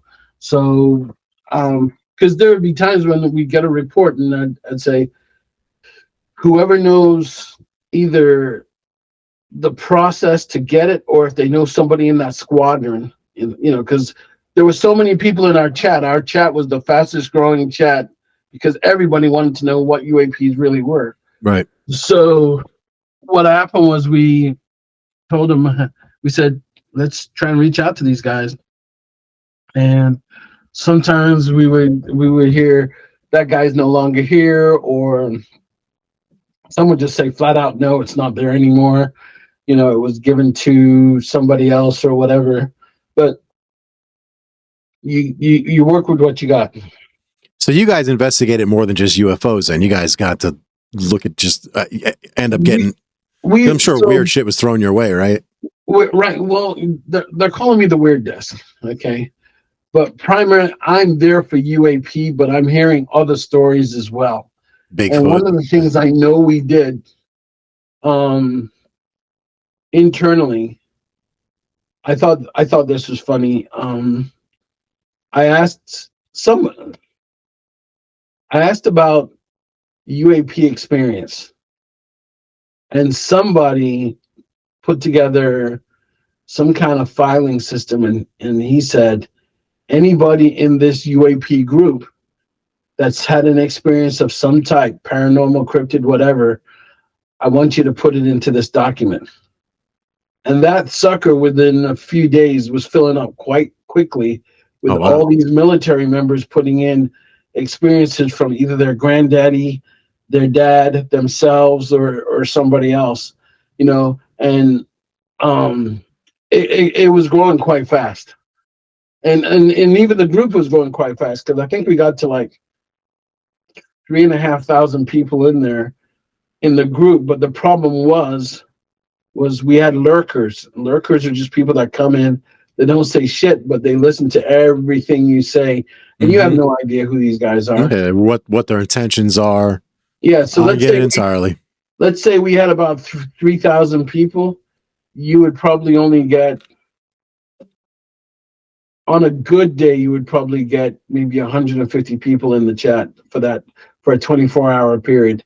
But there were days when it was only like 30, 40 of us, and we're just chatting up a storm, but we're seeing all these lights on the screen letting us know that there are plenty of other people that are monitoring our channel and what we're talking about, And, from time to time, if they listed the unit they were with, I would call them not to say, hey, how come you don't participate? It was more, this particular incident happened in your jurisdiction. Do you have any more information on it? Mm-hmm. And for the most part, I don't know if those people turned on their system and then did other things, but for the most part, I wouldn't even get an answer. Huh. Seems like they're just ignoring you, like they saw it, but are just not. I mean, you would get their phone number, their email, what unit they're in, and you would just click on it and try and talk to them, and then you're like, okay, this guy hasn't responded. I'll send him an email or a chat, a DM or something, and you still didn't get a response. So you were like, okay, it is as it is, and just leave it alone. So you can only stay on something so long. Yeah, before it becomes too much. Yes, thank you. So you said you just did something with MUFON recently, right? Yeah. We were just at a MUFON meeting today. I'm not part of MUFON, but I have some friends that are, and they call me and say, hey, such and such is giving a briefing today. You should listen in on it. And today there was a guy that was breaking down the movie Disclosure, what was kind of real, what was not. And, the fact that several people seem to be getting triggered from the movie. What do you mean? There were some things in the movie that were setting them off that was a little too close to home. Like, the part in the, not that I want to do spoilers with your fans and stuff like that, but remember when the girl is sitting reminding herself as being a kid and they see the house in the woods? Yeah, Hansel and Gretel, yes. Yeah, Hansel and Gretel. A lot of people remember stuff like that. If it wasn't that, it was a merry-go-round. So it was always someplace that was either comfortable or fun with them. And comforting. Right. And the creatures were always something that always seemed safe and benign to them. The entities themselves were downright scary when you first encroached them. I mean, yeah, man. But to get you to where you are, it would always be like, like a fox or a raccoon or a rabbit. And for some reason, the rabbit would stand up on his two legs. Next thing you know, the rabbit had clothes on, and the rabbit's trying to tell you, hey, you should go this way with me. Right, yeah. I can take you somewhere safe. Come with me, Christopher Robin. Yes, yeah. Yes. So a girl told me it was her horse. One night showed up at her window, and she said, next thing you know, she remembers riding her horse, but the area where she was on the second floor, and there was like not a barn, but some kind of thing some kind of another level that was right outside the window. So there's no way in the world her horse could get up there. But yet her horse was outside her window, and she remembers getting on her horse and riding. And I said, how'd you get off the roof? And she's like, giving me that look like, I don't remember that part. Well, we did a somersault, and then the disc came down, and they're like, what the? Right. So it was just kind of interesting seeing this one gentleman at MUFON just kind of lay it out from different perspectives, comparing it to like George Orwell and Jacques Vallée and Knoxley and all these other people. Do you happen to know a Jeremy Ray from MUFON? No, I do not. All right. He's on Ancient Aliens and a couple of different shows. He's a buddy of mine. Other than the usual, like Giorgio, I met him. So every now and then when Travis Taylor comes to DC, I'll because he's in town, I'm like, yo, Travis, what's going on? And he's like, hey, I'm going to be at the show tonight. I said, yeah, I know, I'm going to try and show up. And he goes, let me know when you get here, and I'll bring you in the back and we can catch up on a few things. And usually when my friends know that he's going to be in town, they're like, oh my God, can I go with you?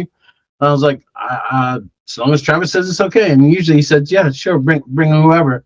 Oh. So Giorgio, all the guys from Ancient Aliens, and then I've done all the guys from Skinwalker Ranch except for Eric, because Eric stayed back at the ranch and whatever. So they were all cool. The one guy I haven't met from Ancient Aliens, and he's not a regular. It's Reverend Michael Carter. Mm-hmm. And we talk all the time online, but we have yet to meet. And so what we're going to try and do is, we were talking about him, a couple of our other friends, and the Tedesco brothers all getting together in Washington. New York, and hanging out, for the day, whatever, and then nice. do the watch thing. Maybe if we're doing it, I can stop in New Jersey. We'll go up together or something like that. Oh yeah, dude. If you don't mind my goofy ass tagging along, they're cool with it. I told you, you're Italian. The black person, I'm we one of you, claim right? you're part of the family. The black delegation claim me. Yeah, there you go. I mean, I remember living in Philadelphia, and I was in Germantown High School, and for a while there, the only white person was this Italian kid. Yeah, it's me, bro. Like, I'm not even kidding you. I was like the only one, but it's people are people, man. I don't give a fuck. Exactly. But the idea is, get up there and, see what they're catching, how they're catching it. Maybe look from a different point of view on how they're doing it. Those dudes, they're the Long Island guys, right? Yes, they are. All right, yeah, dude, yeah, I'll roll out there with you if you don't mind. Absolutely. Yeah, it looks like they've been having some success, and I've heard some people poo-poo them and say, "No, what?" I was like, whatever. I said, "No, they're capturing some weird shit. What are they talking about?" Yeah, I'm like, no, there's some weird shit going off in Long Island. Did you go up there and see it yourself? And they said no. And I said, then how do you know? Right. And they were like, well, yeah, of course, okay, whatever. So and in this community, you're talking about attacking people's belief system and whatever. And that's why I say, no matter what, you always got to have a sense of humor. You can't take anything too seriously because people will explode on you, and you're like, dude, all I said was maybe blah blah blah blah blah blah blah. I still have this running joke. I think I told you this last time about Barney and Betty Barney and Betty, the interracial couple that got abducted. The hill couple. Barney and Betty Hill. I don't know why I want to say Miller, but for some reason, Barney and Betty Hill. And I told people, again, I have a very weird sense of humor because I'm from England. All right. So the dark humor goes with me sometimes and whatever. So I told him, I told him, my friends would say, so why aren't there enough people of color looking at UAP and whatever? And I say, look, I said, one, we've been told about crap since we've been small. So we just typically don't go there. Okay. So I said, some of the black people that you see go there. Yeah, I said we're taking their black man's card away from them, right? But just joking, keeping it real. Right. But I said, overall, guys, I said the aliens aren't interested in black people, and the first thing they want to do is bring up Barney Hill, and I'd say, look, guys, you don't understand. I said they were after Betty. Barney was just there, so they took him as well. And once they figured out that he was black, they put him back. So I said Barney was their first attempt at the catch and release program. Like, what the hell, Logan? Where are you coming up with this stuff? Oh my God! I said I'm just having a sense of humor, guys. I'm not serious, but then I look at them and said, but I'm serious. That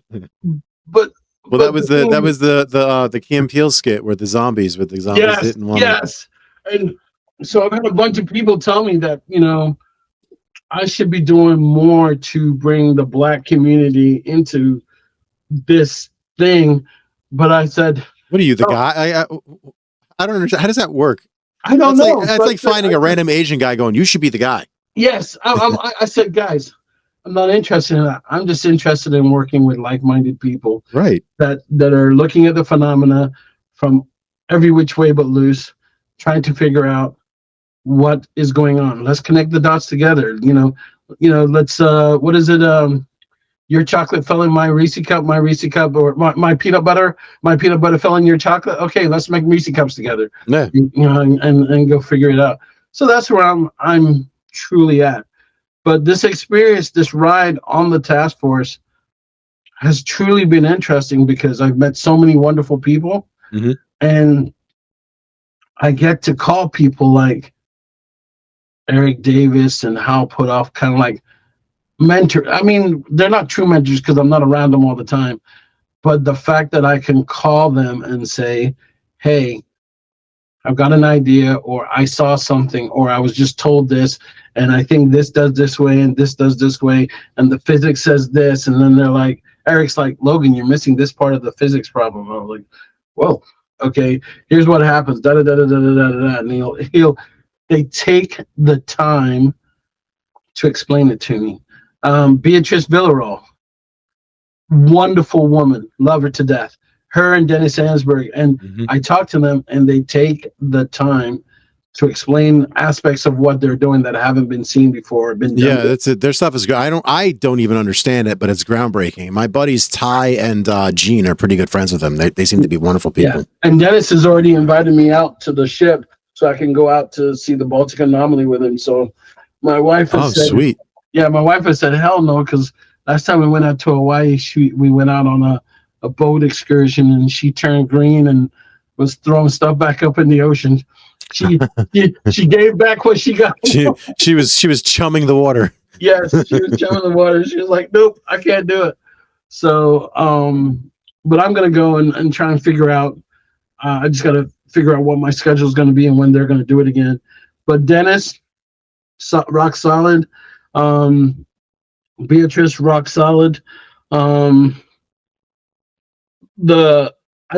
get the stuff that they're talking about is so controversial, but the thing is as we're pulling back the layers, we're finding out there's way more to what they're saying that we didn't realize at the time. Even they didn't realize it at the time.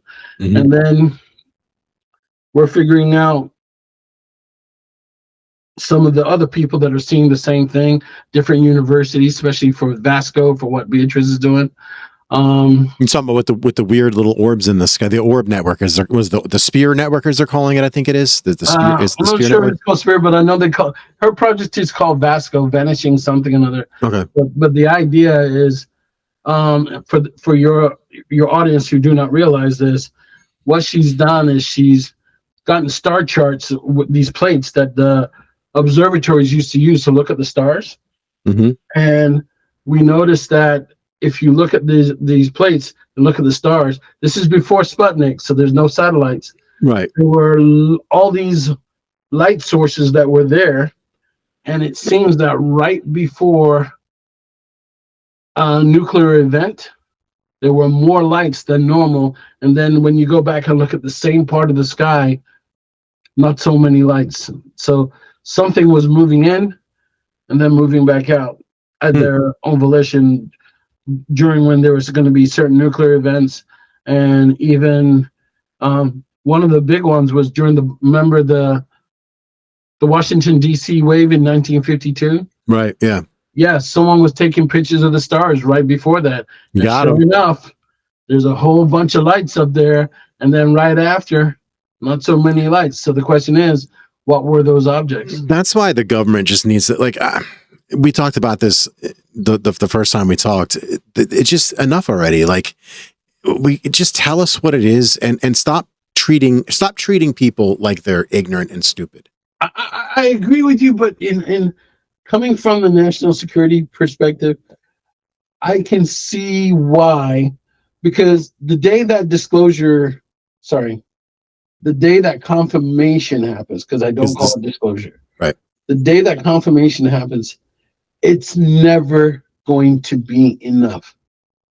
All right? No, you're right. Everybody's going to want more and more, and especially with who it comes from. If it comes from Trump, it's going to be yes. Yeah. And then there's those people that have suffered, whether it's physical or mental problems due to whatever. Dylan Borland, Matt Brown, about is Brush. Well, yes. Well, yeah, to a degree. But all they're thinking about is if something mental or physical happened to me, because the government knew about it or because the government let it happen, I'm suing the government so I can get money. And it may have been out of their control. They're just picking up the pieces, you know. Mm-hmm. But the way it was, you know, like are you familiar with the Cash Landrum incident? Which one? Cash Landrum? No, that sounds familiar. The one in what is now Austin, Texas. That we used to have an Air Force base there called Bergstrom Air Force Base. It's closed now. Mm-hmm. They turned the Air Force Base into the town's airport. Okay, so back in the 70s, this mother, her mother, and her son, who was 6 years old, they were driving down the street late at night. I think they were coming back from some kind of Christian revival thing. And all of a sudden, this big diamond-shaped UFO with fire coming out of the bottom flies over the top of them, and they're freaking out. So the grandmother's thinking, okay, this is the revelations. This is the end of the earth, you know. The daughter, she gets out and tries to walk towards the thing, and the heat is so incredible that she touches a car and she gets burnt from it, from the outside of the car. And she said the dashboard started sizzling and melting or whatever, and they're just like, that's it, this is the end. And then she said 4 helicopters came by and started moving along with this thing going down the highway, and that's when their car started back up because their car had shut off. Now she decided a few days later they're all suffering from Radiation burns. So the mom, the grandmother, their hair is falling out and everything. Damn. The mom was the one that got out and got closer to it. The grandmother stayed in the car with the son, and they all got radiation burns. So they were asking for help. From what I remember, the Air Force asked them to come in and said, we'd like you to document all your information and whatnot. So they did, thinking that they were going to get some help from the Air Force. And the thing that came up was the helicopters. When they didn't get any help, they decided to sue the Air Force. Huh. All right. And so here's the kicker. They said your aircraft came and helped, so you must be involved, pretty much. But the thing was, the description of the helicopters they gave them only flown by the Army, not the Air Force. What they described was Chinook helicopters, okay, where the rotors are in the front of the back, not the side one, just 2 flat ones on top. That's what they described. So they lost their thing in court because the Air Force can say unequivocally, it wasn't us. We don't fly those, right? And they'd already been through the ringer, so they had problems. Now I heard that the mom died young, and I heard that the son, he never got really tall. He never grew to his full height. There was some kind of it took him till he was 23 years old to graduate high school. They said there was some mental problems, and damn. Now I can't confirm this part about the right. But in the MUFON stuff that I was reading, there were some problems with the son and whatever, and it was never resolved. So imagine this: you get confirmation day when everything's out there. Everybody and his mother is going to be coming forward. Oh yeah. You know. So I get it. If I was the government, I wouldn't be telling anybody crap. You know, I ain't got time for this. Here I am trying to save the world or figure out how this UFO works, and you're keeping me sidelined by suing me or whatever. So yeah, it was kind of different in the way things were, but I could understand from a national security standpoint. From that standpoint, 100%, I get it. And then there's the just the exploitation part, because a lot of people will say they were there when they weren't there, and and then we got the crazy people that you and I have to deal with from time to time. Yeah, I get. Yeah. Yeah. So that's all I'll pretty much say about that. No worries. So what else? What other questions you got for me, buddy? That's. I mean, we could delve into the ghost stuff, which was pretty interesting to see that you and I are very similar. We can talk about it a little. So did you see that crazy ass video that I showed you last night? I didn't get a chance to read it because I fell asleep. My wife gave me magnesium to sleep. So she drugged you. So we were on the live stream with Ty and those guys, and we are all firmly convinced that Ty's studios is 100% haunted. I was gonna sit there and mouth and go, I can't, just to see what you were gonna do. So a few months ago, I went to Boston to go hang out with those guys, and they ended up interviewing me, and I told my history about the paranormal stuff, which is something I really never really delved into, because you asked me earlier, how did I get into doing podcasting? I got into doing podcasting because when my wife went into rehab for alcoholism, I just kind of made a YouTube channel and just filmed myself with the kids doing stupid shit with my gaming cabinet, just so my wife could see it. So she could see that I'm good, everything's good. She could do what she needs to do and get better. And thank God 3 years later, my wife is sober as can be and good to go. So that's why I started doing a YouTube channel. But then I got into the UFO stuff. I've always been into the UFOs, but I really got into it after filming the drones and seeing what I saw with the drones. I just felt I needed to do it. So that's how I delved into the UFO side.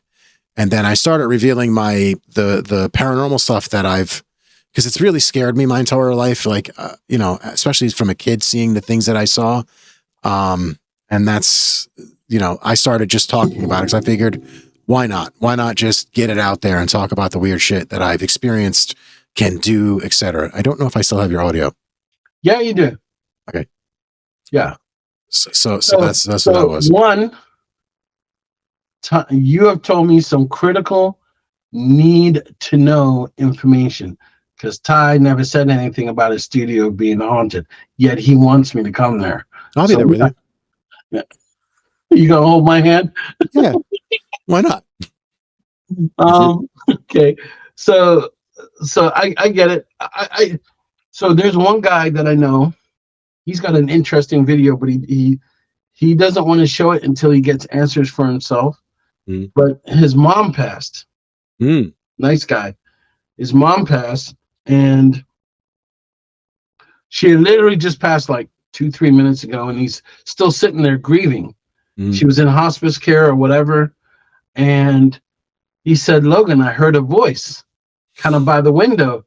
So, and they were talking. So I pulled out my phone so I could record it. But I'm not seeing anything. And I scanned the window and everything, but I don't see anything. And then he said, but you could hear this voice like say a name or something to that effect. And I was like, do you know what that means? He was like, no, whatever. But in the video,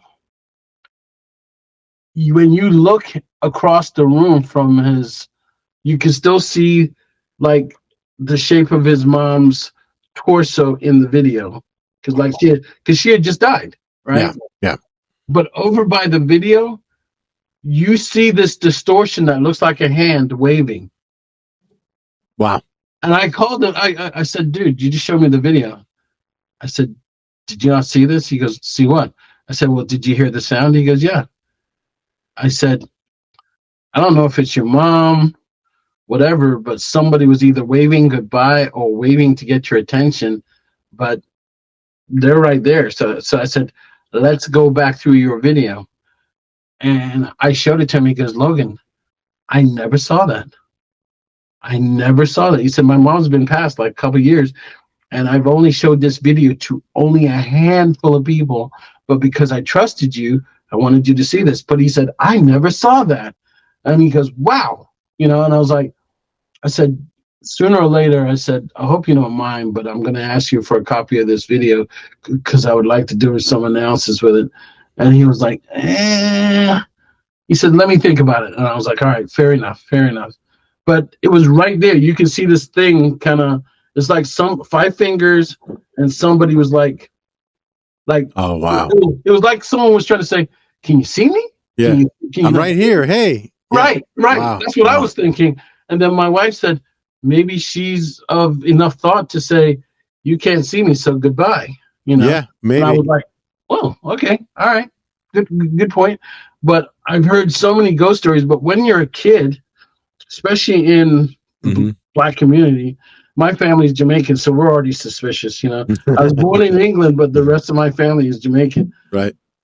I heard all these stories, and the question was, what's real, what's not. There's a story called in Jamaica called Rolling Cap, and it's about this ox cart that is pulled by 2 ox.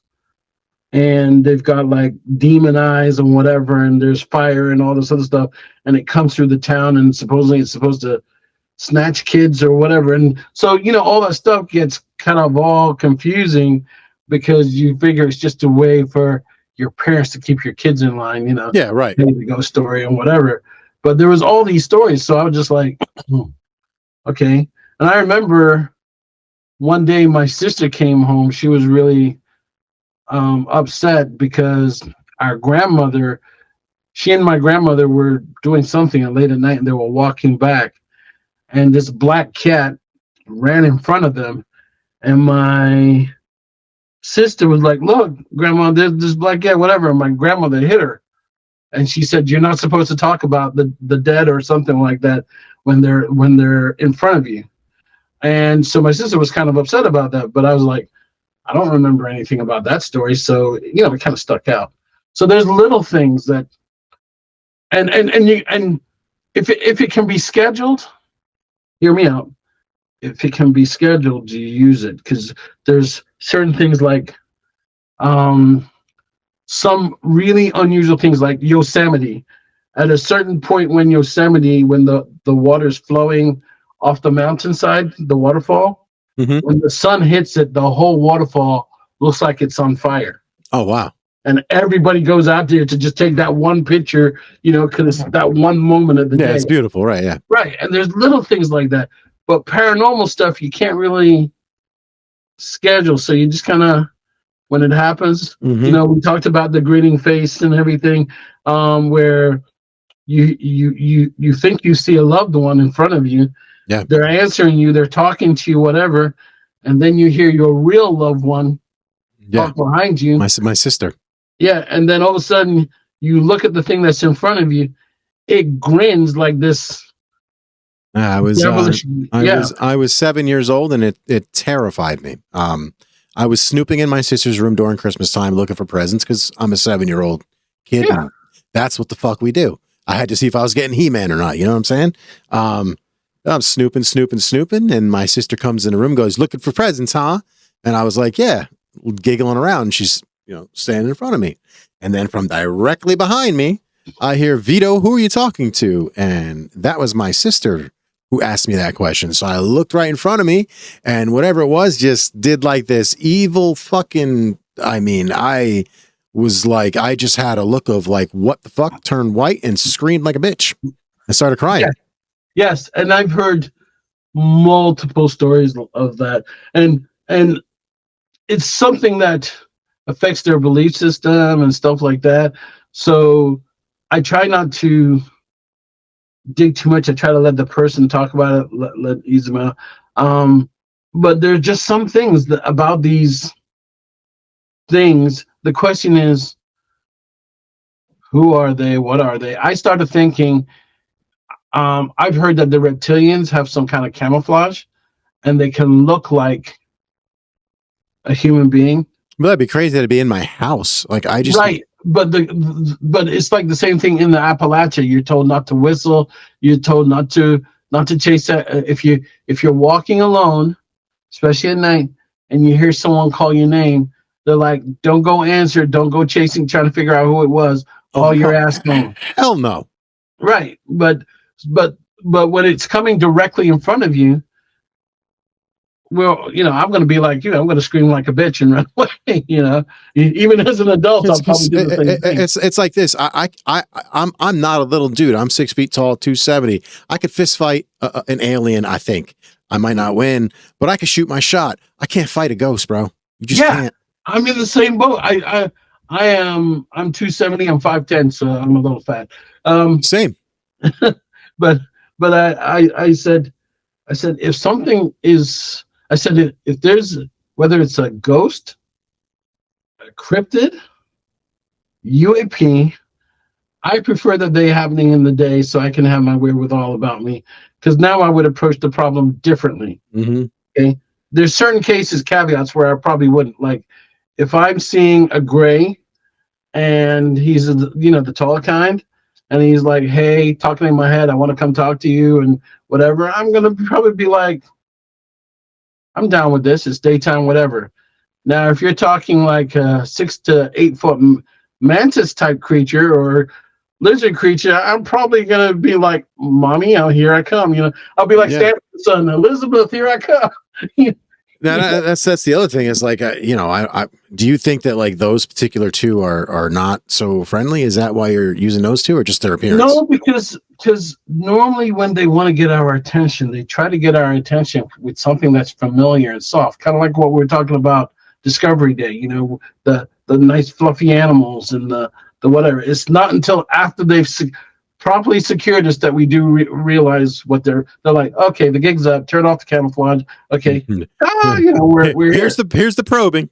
Yes, bend over and just accept it like the coward you are, right? But if it's I'm sorry, if I saw a 6', 9' praying mantis, everything about me tells me that's it's gonna eat me. Yeah, it's gonna eat me. Thank you. And knowing how praying mantises here on Earth are, so you're gonna laugh at this. So just take this with you.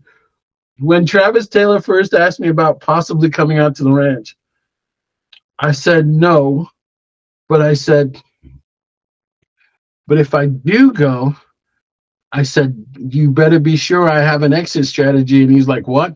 I said, I will not be the slowest one there. I'm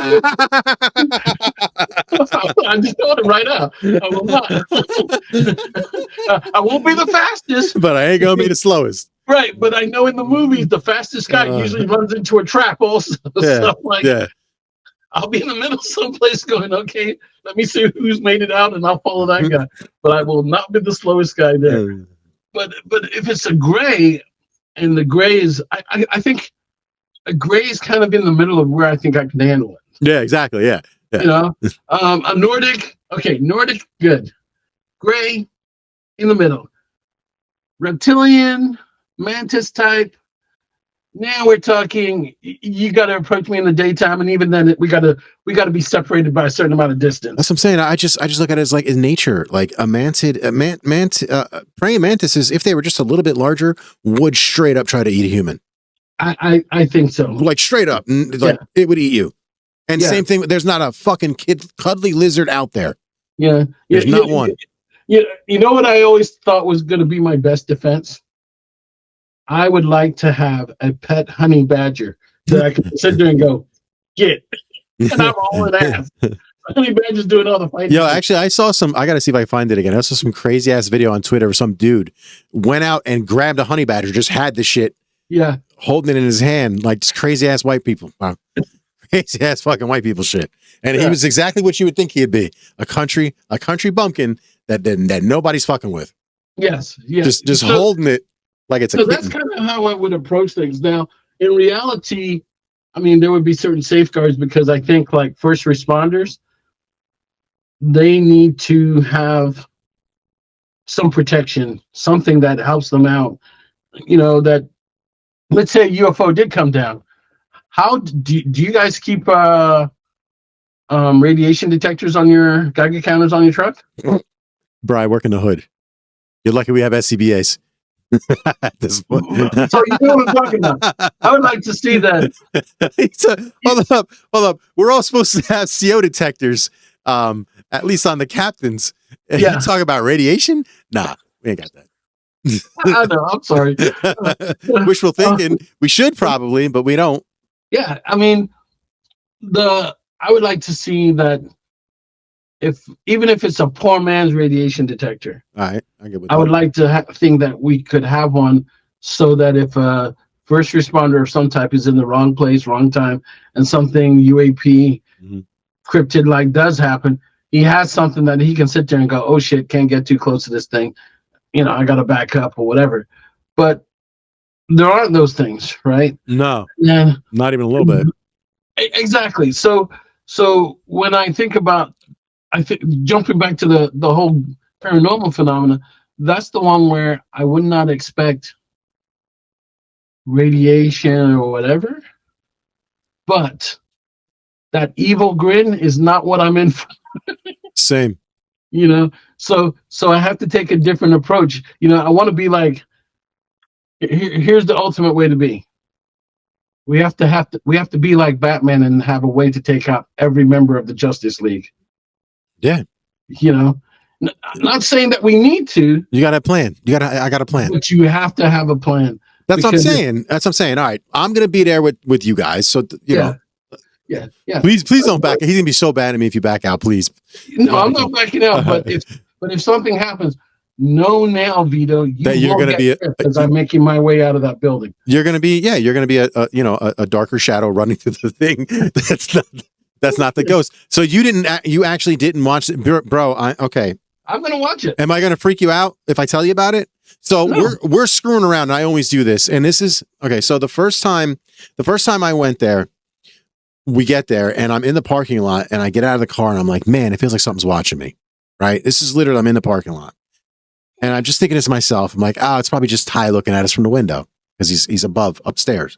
So Gene and I get out. We go upstairs. Gene just doesn't look good from the minute he steps into the place.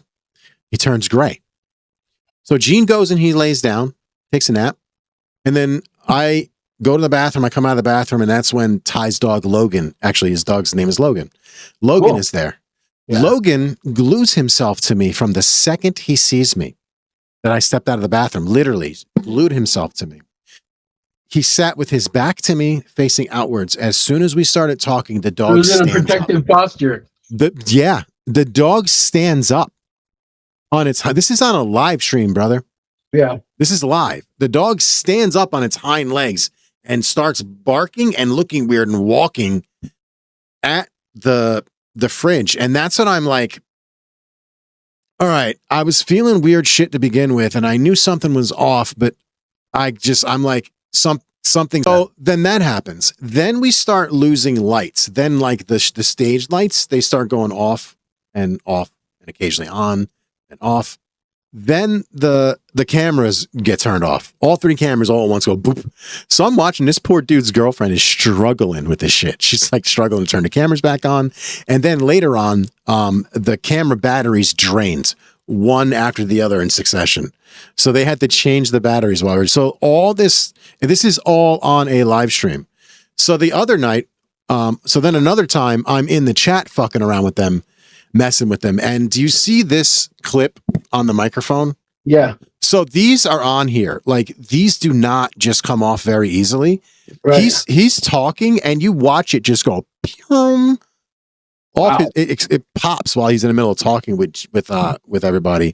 And I was in the chat going, "Oh my God, I got that!" And I like recorded it and sent to him. But then last night we're screwing around, and Ty has like this little thing where he sets it real dark in the room, and he's got it looks really cool. So he's got one light behind him on. And I start fucking around. I go, yo, I want the curtains to move. I go, if the ghost is in the room right now, I want the ghost to move the curtains, but we can't see the curtains move. So I'm like, oh, you know what? Mess with the light. I want the ghost to start fucking with the light. Turn it on and off. And then we forgot about it. And then you watch the stream. And in that video I sent you, you watch Ty's light going on, off, on, off, on, off, on, off, off. And he turns and it goes on. This is during the live stream, dude. This is during the live stream. So please don't. I haven't had anything like that live stream happen, but this is during live. I will be prepared when we go to Ty. All right. This is gonna be cool. I'm looking. I'm gonna be like that guy in The Mummy where I've got all the religious symbols. I mean, I'm gonna look like Mr. T. Bro, I'm putting that in the video.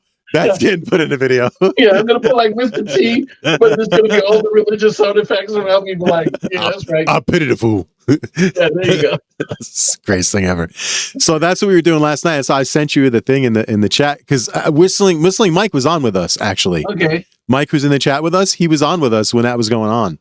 From time to time, what would be a good thing to do is just get a group of us just talking about some of the things that we've experienced, some of the things that we've come across. Bro, that's the whole purpose of that group chat I wanted to do. I get it, but the idea would be do a live stream, get people to call in, ask us about our experience, different things, because what you talked about this thing that looked like your sister, I know for a fact there's going to be a lot of people that can relate to that because they've experienced the same thing.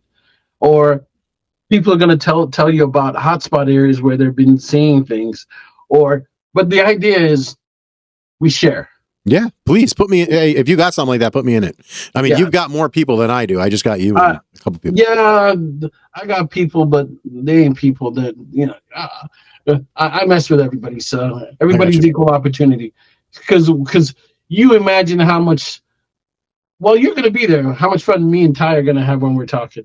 You know, we're going to talk about everything, and you know, I'm going. It's just it'll be a good time. Just nobody taps me on the shoulder that isn't there. That's a hint for any of Vito's non-corporal friends that are out there. No, I'll try to keep it, but I just can't. I don't know. Because I know it scares you. It scares me too, bro. Like you're not the only one, but like lately I've been kind of embracing it. If we have to evacuate, I am tripping you and running out the door. or Ty, one of you guys is going down. I'm making it out. I'm as big as you are, so that's gonna be a fight. Okay, so it might be Ty. Ty might have to take the fall for everybody. No offense to Ty. He's not gonna be the biggest guy in the room. Yeah, I love him. Ty's awesome. He's a real cool dude. I'm looking forward to it. Gene too, brother. I want to thank you for touching base on me with this again. It was only supposed to be an hour, but it's not a problem, man. Hour and a half in. Thank you so much.